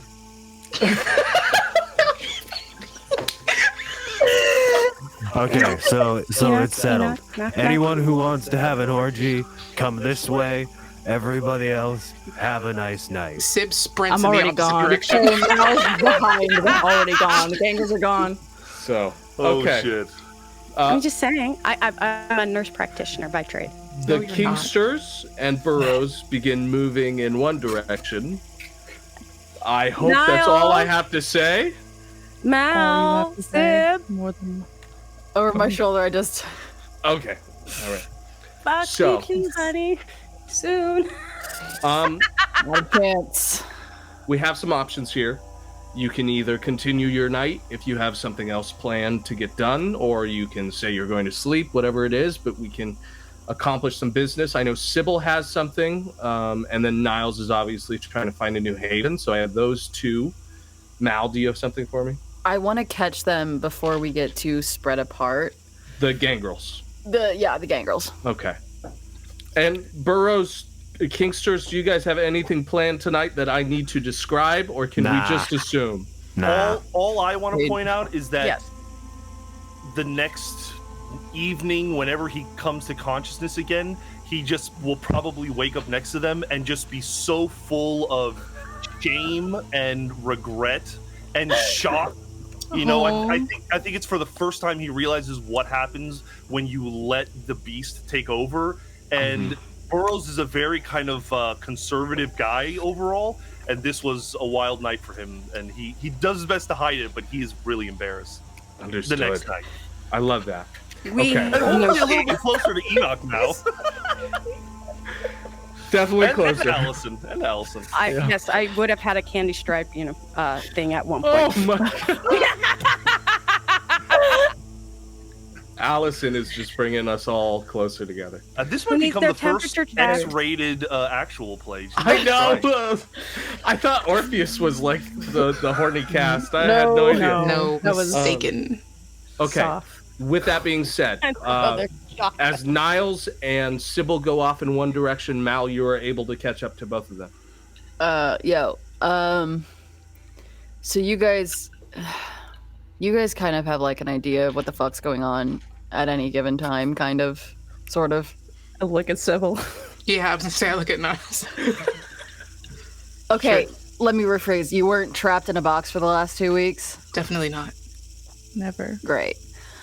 So I found this place, and in the basement, there's something. I don't know what it is. It's loud, and it, like, tries to break the door down anytime I'm close to it. I'm not really that bothered by it. Okay. But, like, what would someone keep in the basement of a church with, like, a prayer book open to, like, protection or whatever? Just something I don't want to find out. I was gonna say, Sib thinks about, like, the, like, fucking Spiderwick field guide she had when she was younger and was like, nothing good. It's something like what we might have seen in the desert. Like, you want to open this door? I mean, the basement's probably the safest place to sleep. Is it, though? Because it sounds like that's where the wild things are. I mean, if the wild things aren't there, yeah. Okay. Why not just move? No, it's mine. Okay. Okay. So you just wanted to know what we would do? Or do you want help? Oh, I just wanted to know if you knew what it was. I'm not asking for help. No, I'm not asking for help. I don't need any help. Mm-hmm. Okay, you don't know. Great. You could just say you don't know. Yeah, no, we don't know. Great. Have a good night. And Mal starts stalking off back toward the church. In an exceptional display of how to ask for help, Mal has efficiently cut off communication with the two that offered any sort of appreciation for what they're going through. I assume that this huffy, undead teenager heads back to the church. Absolutely. I bust into the church and I go directly down the stairs to the door. What the fuck's your name? That handle begins to jiggle once again. Okay, handle jiggling isn't an answer. If you have a mouth and you have a brain, and you were once sentient and human, try harder. There's a connection of large shoulder on the other side against the doors of someone's trying to break it down. I'm gonna turn to all the, like, things that are in the shadows and kind of try to look them in the eye and say, do you know what the fuck that is? The shadows move in that same sort of sundial revolution until the shadows have made this complete circulation around the room. You're upset. That door is still shaking, begging to be opened, and there's a voice inside, bubbling up to the surface, that same one that speaks to you most when you touch the shadows. And Mallet speaks again. Maybe we should open it. Maybe that's where we're supposed to die. Mal, like, half reaches for the doorknob, and then their other hand goes into their pocket and pops the top of the other film canister and reaches in and pulls out a tiny slip of just, like, mangled, soft, old paper and holds onto it and pulls their hand back and goes back upstairs. Okay. Is that all Mal would like to accomplish for the night? Yeah. Okay. Sybil, are you breaking from Niles? Is there more you have to say to Niles, Gangrel to Gangrel, or is it time to go and catch F? I think she's gonna start going towards there, but because they're going in the same direction, she's gonna ask, are you, like, stalking me tonight or what? Because I have something else. Seems like you were following me. I left first. No, we all left the club together. Again, do you have something to do tonight, or you're just... I just gonna bunker down for the night. Okay. Mind my business. Why? You have all your clothes on your back, so Yeah. you got a place to be? Not particularly, no. Do you want to hide in the van?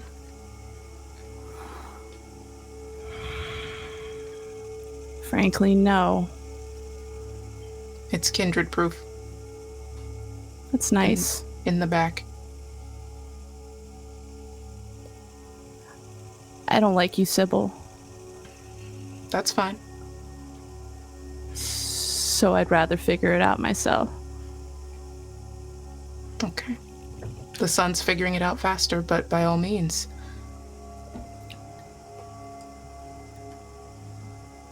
All right. I'm just gonna leave. I'm just gonna walk off. Good night. This is where the two of you split, and Yeah. the camera pans to follow Sybil in this new direction as you arrive back at the circus van, which is parked under this sort of gloomy parking lot, far from where it's supposed to be. There's probably a member of Circus employ wondering desperately where Shuttle D is, but it's out here in Naked City, sitting in this parking lot. It's illuminated under a single street lamp, and it's extended out into this area where fucking no one is parked at like 4 o'clock in the morning. And you step in to find a trench-coated individual with his hands in his pockets, long hair, standing underneath the lamplight, trying to look as ominous as possible. He's got these big jack boots, like demonias, with a big like belt buckle, like seat belt buckle clasps on the front of them that go up to his knees. He's got like paramilitary pants that have been tucked into those, and a loose belt that is sort of like Velcro material almost. And he has a graphic tee that is an advertisement for the cult classic movie The Craft from 1997. Long brown hair with a goatee that is very poorly grown in. Hispanic individual. You know him at least a little bit. Most of your conversations happen through text, where he is only mildly annoying, but here in the flesh he is full annoying. This is F under the lamplight waiting for you. She's going to... Yeah, I'll gamble it, because there's still a hole in her face, so she's going to try to heal that. Okay. So you're going to make 3 rouse checks. It is largely superficial damage, so as long as you pass these... Well, it's going to go away either way, but it'll cost me 3 rouse. Okay. And how do I roll a rouse check one more time? Just 1d10 if you succeed, okay. No hunger. If you fail, hunger. So you have a possibility of gaining 3 hunger right here. Okay. Oh, that's 3 successes. Okay. Okay. No hunger, and your face is looking very human again, even if it does look a little pale for anyone alive. That's fine. Felix. He looks at you. Hands in his trench coat. He's making eyes with you. You get the package. Yeah, I got it. You could just walk. You can walk out of the... You don't have to do any of this. No, it's better like this. Okay. It's time, Sybil. I've been waiting a long time for this. And you're gonna fucking let me in, man. Are you sure about that? I'm fucking sure, man. Okay. Listen, I've been wheeling and dealing for your ass for a while, man. And it's not like jobs at the blood bank just come fucking easy to a guy. You know, I barely got my GED 2 years ago. Do you know how much work it took me to get that job at the blood bank? Do you know how many times they asked me about that shit? Oh, looks like another one fell off the inventory shift. I'm gonna get fucking pummeled, dude. And what am I doing it for off some fucking $100 bills from the circus driver?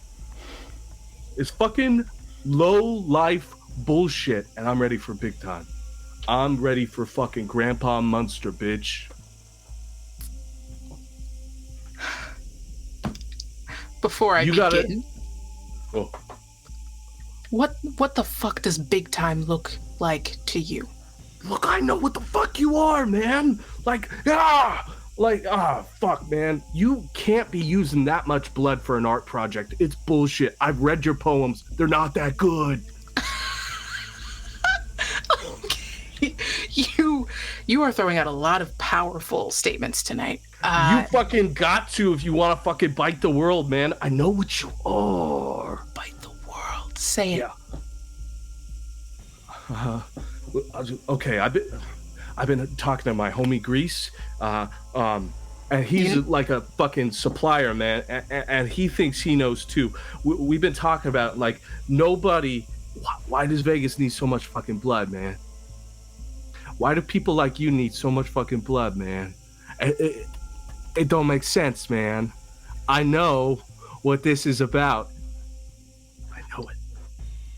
Again, you're one of them fucking Draculas.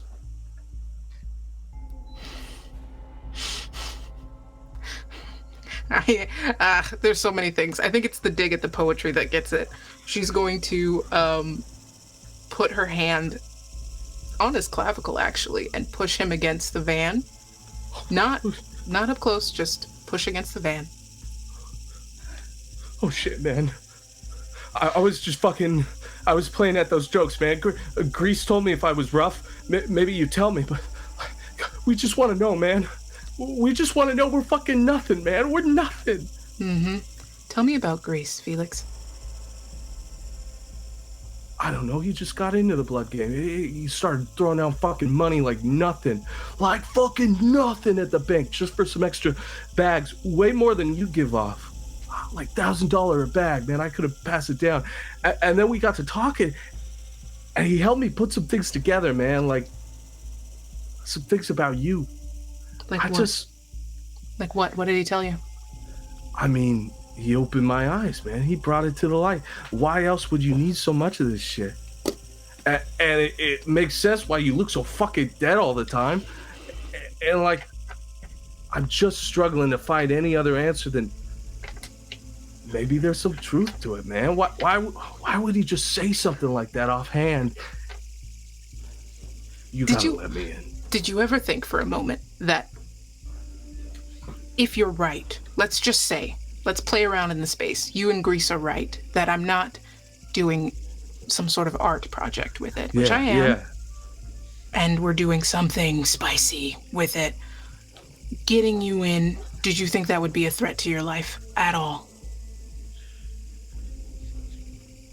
Did you think about that? No, like, I just wanted to, like... You just wanted to feel important?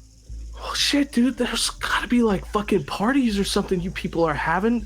Like, you gotta drink it somewhere, and, like... I read this thing on 4chan about, like, these parties that these really rich fuckers have. Yeah. Where they get together and they drink fucking blood and they just, like, they cabal over the fucking world. They control everything. He punches the van next to his head.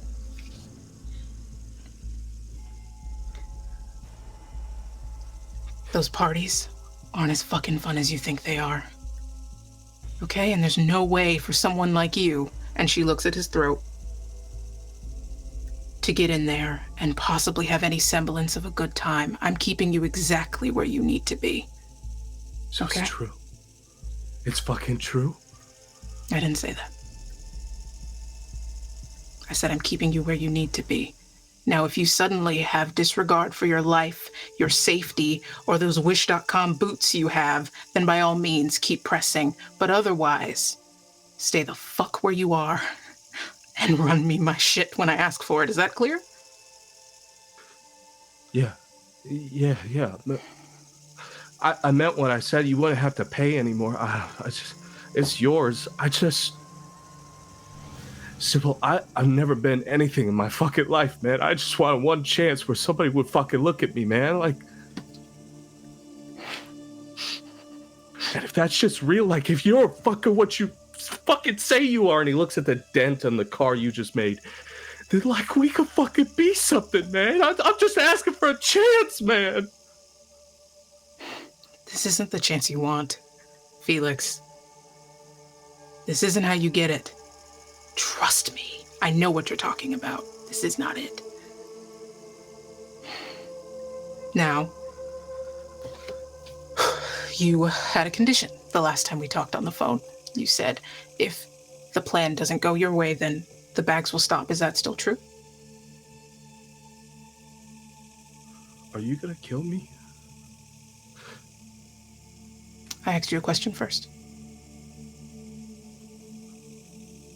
Go ahead and make a manipulation plus intimidation. This is so cool. This is so cool. Manipulation, intimidation. Okay. I don't think I turned my red lights off, which is pretty fucking telling. But I did try to heal. Yeah, we'll say they're off. I don't need it. Okay. I don't fucking need it. That's 3 successes. Yeah, he's terrified. If you were looking any further, you'd see a clear line of piss that's rolling down his leg. He's staring at you and he says, I'll give you whatever the fuck you want. Whatever you need, like, you don't gotta pay. I'll give it to you. I'll tell Grease. I'll back him off. Whatever you need.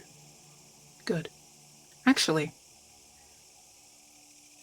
I want information on who's buying these bags, as much as you can. Whoever's throwing down 1,000, you said, a bag? It's Grease's guy. Yeah. I want info on that. Continuous info on that. Okay. Yeah, and like, what do I get out of it? Money. And she holds out her hand, the space between his skull and the dent in the car. 7 inches of grace.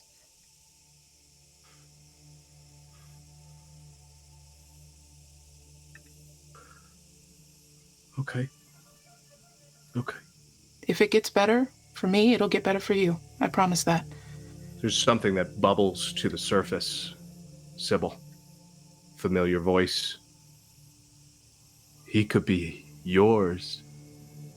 You could take this fucker to the limit. Call it a merger. An internship. He's terrified of you, pressed in against the dent off the side. His hands are still pressed in. He's staring at you like he knows for a fact this is seconds away from losing his life. She takes her hand off of his chest. And runs her hand over her head. We'll consider this an application. Okay. Yeah. No shit, yeah. Okay. Application, sure. I bomb those. Yeah, hell. Mm-hmm. Can I go now? Yeah. Okay, Sybil. Oh, okay. I'll be in contact. I'll stop that fucking monster shit. I'm sorry. Mm-hmm. He fucking bolts. Just busts it. She falls back against the truck. Okay. And just catches her breath. She doesn't need it, but she catches her breath. Okay. We will assume that Burroughs, Allison, Enoch, Mal, and now Sybil have returned to their appropriate havens to complete whatever it is they need to before the night and then rest into the next session. But that leaves one last member. Niles. Yes, hi. You're walking into the Las Vegas night without a haven, without a direction. In whatever direction you so choose, north, south, east, west, whatever it may be. About 10 minutes into that walk through Las Vegas, there's a white panel van that pulls up to a stop sign and then begins to follow you on that journey. It is blatantly obvious, blatantly clear, and follows you for as far as you walk. But if you stop to address it, it stops with you. What are you doing? I'm gonna keep going for a little bit longer just to 100% assure myself that it is following me. But eventually I'm just gonna have to stop because I'm not gonna be able to outrun it. Not with the time I have. You stop, most likely at an intersection. It flashes its head beams twice, and then the side door of the panel van opens. Yeah. Inviting you inside. I'm gonna open my little shirt pocket a little bit just to see Spoons. I'm gonna stroke him a couple of times, pat him, and then I'm gonna walk into the van. Okay. Spoons is with you, I'm assuming, or do you send him off before you enter? Spoons is with me. Okay. gonna keep him close. Spoons, as a comfort crow, is in against your chest, and you get in, and there's a single caw from Spoons, and the familiarity between kindred and famulus runs deep. It's a bond created in the curse, not in kinship. Spoons is bound to your soul, essentially, a covenant born from beast to beast, but you can understand things from Spoons no other person could interpret. He warns you, but also reminds you that you know this person. And immediately as you slide into the back seat, realizing there's only one other person in the car, and as the automatic doors shut behind you, you can see through the rear window up to the driver's seat. You remind yourself of the very powerful amber eyes of Hugh, the very first kindred you met here in Las Vegas, also known as the right hand to the Anarchs. He is behind the wheel. He's eyeing you already. He's a Korean man who must be about 30, or he used to be at least. He's conventionally handsome, striking even, and has angular features and two cool amber pools for eyes. Smaller in stature, but still fills out the embroidered chambray work shirt he has on that night. He was the first kindred you met in the city, and there's a voice in the back of your head that's worried he's also the last one you'll see. I make eye contact with him through the mirror, but then I immediately drop my gaze like I normally do and not make eye contact with him at all. He meets you, and there is this sort of heartwarming smile on him that reminds you of when you're in trouble with your parents, but only one of them is really mad.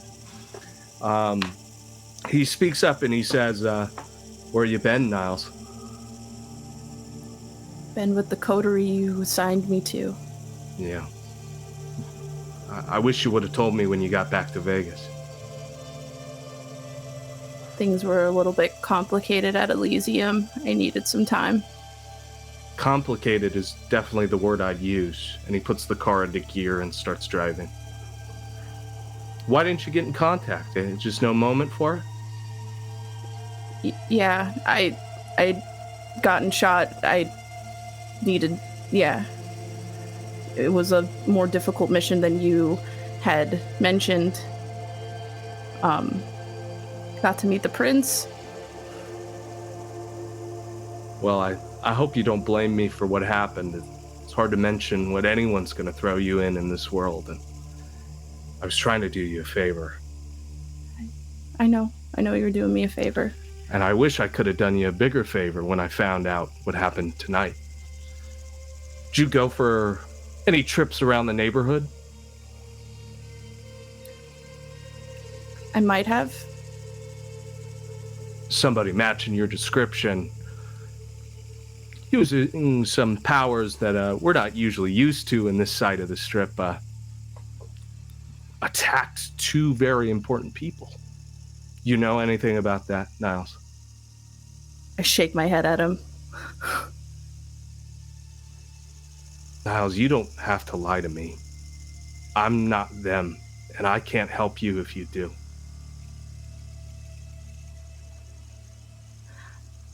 I'm out of my stash. I might have stopped by the bar. I warned you not to go around, didn't I? I need to eat. I know. You may not have to worry about that pretty soon. What does that mean?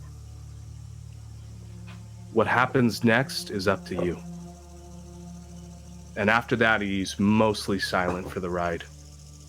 He drives you to North Las Vegas. At first, you're worried he's taking you somewhere you don't know, but then familiar sights begin to file through. The bright lights of the strip get closer as he pulls into the chaos of the surrounded Fremont streets. He parks a couple blocks from the main action in a public parking structure. He bids you to leave the car. Do you follow? Yeah, I'll get out the car and follow him. As the both of you do get out, you're able to clock the submachine gun he has strapped about his chest on a harness, a hand casually at its handle. It's a firm negotiator as he asks for you to continue through to a chain link gate that's opposite the parking structure at the end of the alleyway. Do you follow? Yeah. Good. He rests the gun for a moment against his stomach to fiddle with the keys for the gate, pulling it back to let you in. You know where you are the second that you step inside. In through a back entrance, you are shown to a sea of neon signs. Most of them broken, old, and decaying, all of them behind guard posts. It is a carefully curated junkyard of long-dead casinos that have been arranged to show off the still blinking bulbs of each sign. You're at the Neon Museum, after hours. It is dark, for the most part, but the dull glow of each of these lights creates a nice path of luminescence to follow Hugh as he comes behind you to gesture with a submachine gun to move. You can feel the cold barrel press against your back. He says, it's just how things get done. Remember, it's all up to you. You can see, just at the end, in front of a huge neon sign, red and yellow, that reads out Stardust. That's about 20 feet tall, or 20 feet wide, excuse me. There are two men. One of them is smoking a cigarette that burns hot at the tip. The other looks tense. He kicks up the dust with his movements through the dirt. Hugh brings you in closer and asks politely the first time. Kneel, Niles. I'll do what he asks, and I'll kneel. Do you kneel with one knee or two? One knee. He kicks down the other knee so that you understand that this is an execution position, not one of monarchy. I'm gonna keep my eyes attend to the floor. I'm not looking up. Hugh is kind the whole way through. This is not even an aggressive kick in. If anything, it is him informing you of what's to be done. You're met with the ground a few feet from the strangers. The first is a man dipped in well-kept denim, a shirt unbuttoned deep into his chest to show off, blonde hair that sits in waves down to the backs of his ears, shockingly bright blue eyes, and a handsome face that promises years of work behind the first touch of wrinkles that begin about the eyes. A real Paul Newman type, right down to the silver-plated tips of his Tekavas boots. There's a combat knife strung into a sheath hanging low to his belt. You know, purely from the look of him, that this matches the descriptions of Baron Ellis Iverson. To the right of him is the other, a shorter, squatter man, bald with a patchy beard. He wears a biker's vest that you'd be familiar with. There's a skull underneath a boot on the back of it that reads, the Conquerors. His eyes are wild, and he flexes and unflexes his hand at a rate of 30 times per second. He's packing a 9mm tucked into the flare of his belt. He sits you down. Ellis is just sort of regarding you for a moment. He keeps looking between you, Hugh, and now this new individual off the right in the biker's vest. And he finally speaks up and he says, thanks, Hugh, for bringing her. We've been looking for her for a while. Hey, it's nice to meet you. I'm Ellis Iverson. What's your name? I'm Niles. Niles Ames. That's right. That's good. You're the right person for this, then. We brought in the right person. That's good. This is Sylvester. We call him Sylvie, though. Sylvester, introduce yourself. And he spikes up. They go, fuck this bitch! Thank you, Sylvie. I kind of run things around here. You heard about Fremont Street? You heard about the Barons? Hugh let you in on some of the things I do around here? A bit, yeah. That's good. That's good. So you understand who I am. I understand who you are. Yeah. You understand what you did, right? Yes. Yeah, you went to a bar you weren't supposed to. You talked to some people you weren't supposed to. You were told, you were given a warning, a proper warning by a proper man. Hugh is always good with new customers, but, well, you double dipped, didn't you? Yeah, I might have, yeah. Yeah. You were hungry, or what was it? You were amped up? That voice in the back of your head speaking for you? Or what was the habit? What gets into the mind of a person that would make that mistake? I just want to make sure I understand before I cause any judgment upon you. I was hurt, and I needed to eat. I hope you're feeling more fed now. You feeling better? A bit. Good. It's important to stay healthy. It's important to understand our place in the world and know exactly where we're going from moment to moment. What sort of place do you think you're going next? That depends on you, doesn't it? I think that's a good answer. I think it absolutely does depend on me. I mean, what do you think, Sylvie? And Sylvie speaks, I think we should kill the fucking bitch right here. Oh, Sylvie, you gotta calm down with all that shit. We're talking here. We have a unique position, you and I. Niles, you know that? I don't really, no. You met a friend of mine, didn't you? You met old Louie up in the tower? Prince Grant? Yeah, that's the man. Yeah, I met him last night. Yeah, you were part of that truce team that they sent out to Colorado? Yeah. That's good. That's good. You were made coterie, as I'm to believe. Good. Yeah. Right now, if I'm being 100% honest, the only reason that you still have a head is because Hugh believed in you enough to give you an opportunity. And I do not take his word lightly, so I will not take yours lightly. So now you and I have an opportunity. And I'm only going to say it once. If you would like to continue living your undead existence and have a shot at a better one, team of people looking over your shoulder who treat you right and don't hurt you for the wrong reasons, then you're going to say yes. And you're going to nod your head to everything that Sylvie says in a couple of seconds. If you think that living has just gotten to be too hard, and you'd like to go and meet your maker, become dust and never see the light of heaven, then I can arrange for that as well. Do you have an answer already? I just nod yes immediately. Good, because I didn't want to speak out of turn if you weren't going to listen to all that and then just choose to die anyway. That would be a waste of our time and yours. So here's my proposition. I'm going to keep you alive. I'm going to keep you alive, and even better, I'm going to watch over you. We're going to take care of whoever it is you end up being with, right? That group of yours, if you continue to go with them, which in this plan you absolutely do. You can consider this your fucking mulligan, okay? You know what a mulligan is? You play golf? No. Can't say that I do. It's your freebie, babe.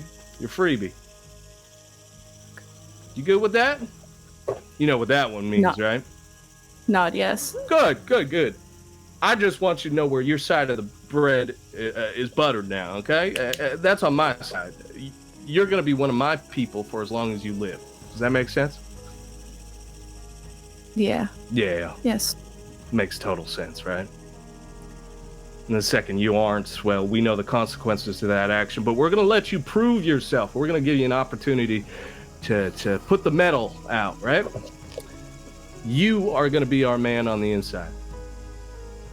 You, Niles, are going to continue working for the prince for as long as the foreseeable future is with us. And you are going to tell me that everything old Louis says up there in his white throne, and you're going to bring that back to me. And when I ask, you answer. And when I beg, you plead. Easy, right? Nod head yes. I like you, Niles. You got a way about you. And I promise in future conversations, you're going to have a lot more to say to me, I promise.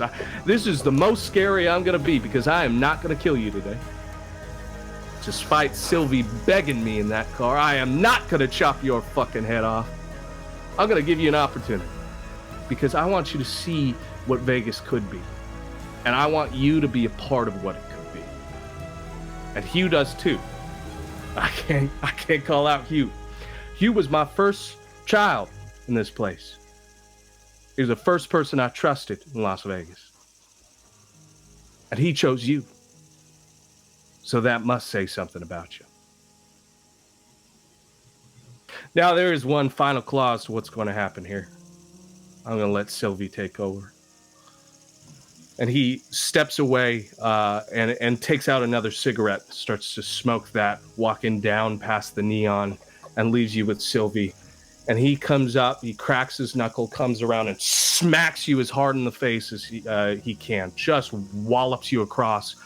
And you know what it is to be hit by another kindred, but maybe not in this level of strength, as you can feel your mandible break off one side and it becomes hard to talk as a pool of vitae floods into your mouth. You fucking bitch. You're so lucky you got a cowboy in your corner. You're fucking lucky, you know that? He grabs your cheek, he pulls you back up to look at him. You're gonna do right by me. Your friends, too. You're fucking stuck with me now, bitch. There's a casino, and it owes me money, and you're gonna get it back. You understand? No, say yes. Good. And you yes. You speak through the teeth, and it spits blood onto his face, and he licks it back up from the top lip. You gather your little team, and you bring them back to my bar in South Vegas. Hugh's gonna give you the address, okay? You're gonna go there as soon as you like. You take your fucking time because, maybe you don't hit the time frame. And I get to decide I do whatever the fuck I want with you. But you're going to go there. Bring your little fucking cronies, and we're going to talk about what needs to be done. Are you understood? Yes. And you try any of that shit in my bar again, I promise you, you will see the fucking sunrise, baby. You will feel it on your skin. I'm done with her, Hugh. He walks away. Hugh steps up in front of you. He wipes some of the blood away from your face with a handkerchief and picks you up. He says, you good? You okay? I flinch him off. He takes the cue. He pulls back. He throws the handkerchief away. I'm sorry. That went pretty well. We gotta get out of here. Let's go. I follow him. Yeah. He walks you out past the chain link fence. He closes the gate behind and locks it. And he goes, holy shit, they let you live. Holy shit. If that's shit. What you call living. Yeah. Well, Niles, you could be fucking dead. You're not happy about this? I'm grateful. Fine. You'll learn what this means. I promise you, they're doing right by you. Here. Do you have a place to stay tonight? I don't. You can come with me. I left the warehouse, yeah. We have a place at the Belvedere, Ellis's place. And you can stay in one of the private rooms. We'll get it blocked out for you. And you can stay as long as you need. Are you hungry? I nod at him because I haven't eaten the blood bag at all. I think I can get you something. Some of your stuff. Okay. Yeah. He takes you in the panel van and drives off into North Vegas to the bar called the Belvedere on Fremont Street. And we're going to leave our session as Niles drives away in that panel van, alive and well, as the Baron of Fremont Street leaves the Neon Museum. God damn. There we are. Great session, guys. Holy crap. fuck! Wow. I'm That very was glad we had fun. our mics off. Shit. That last part. There we Wow. are, folks. Thanks everybody for tuning in. We will be picking up next time with our dealings with the Conquerors. We'll have Rigel back, hopefully. And hopefully Niles will have some things to tell the party. We'll see how that goes. But thank you everybody for tuning in. It was a lot of fun. See you next time. Bye, guys. See you guys. Bye. Bye. Bye.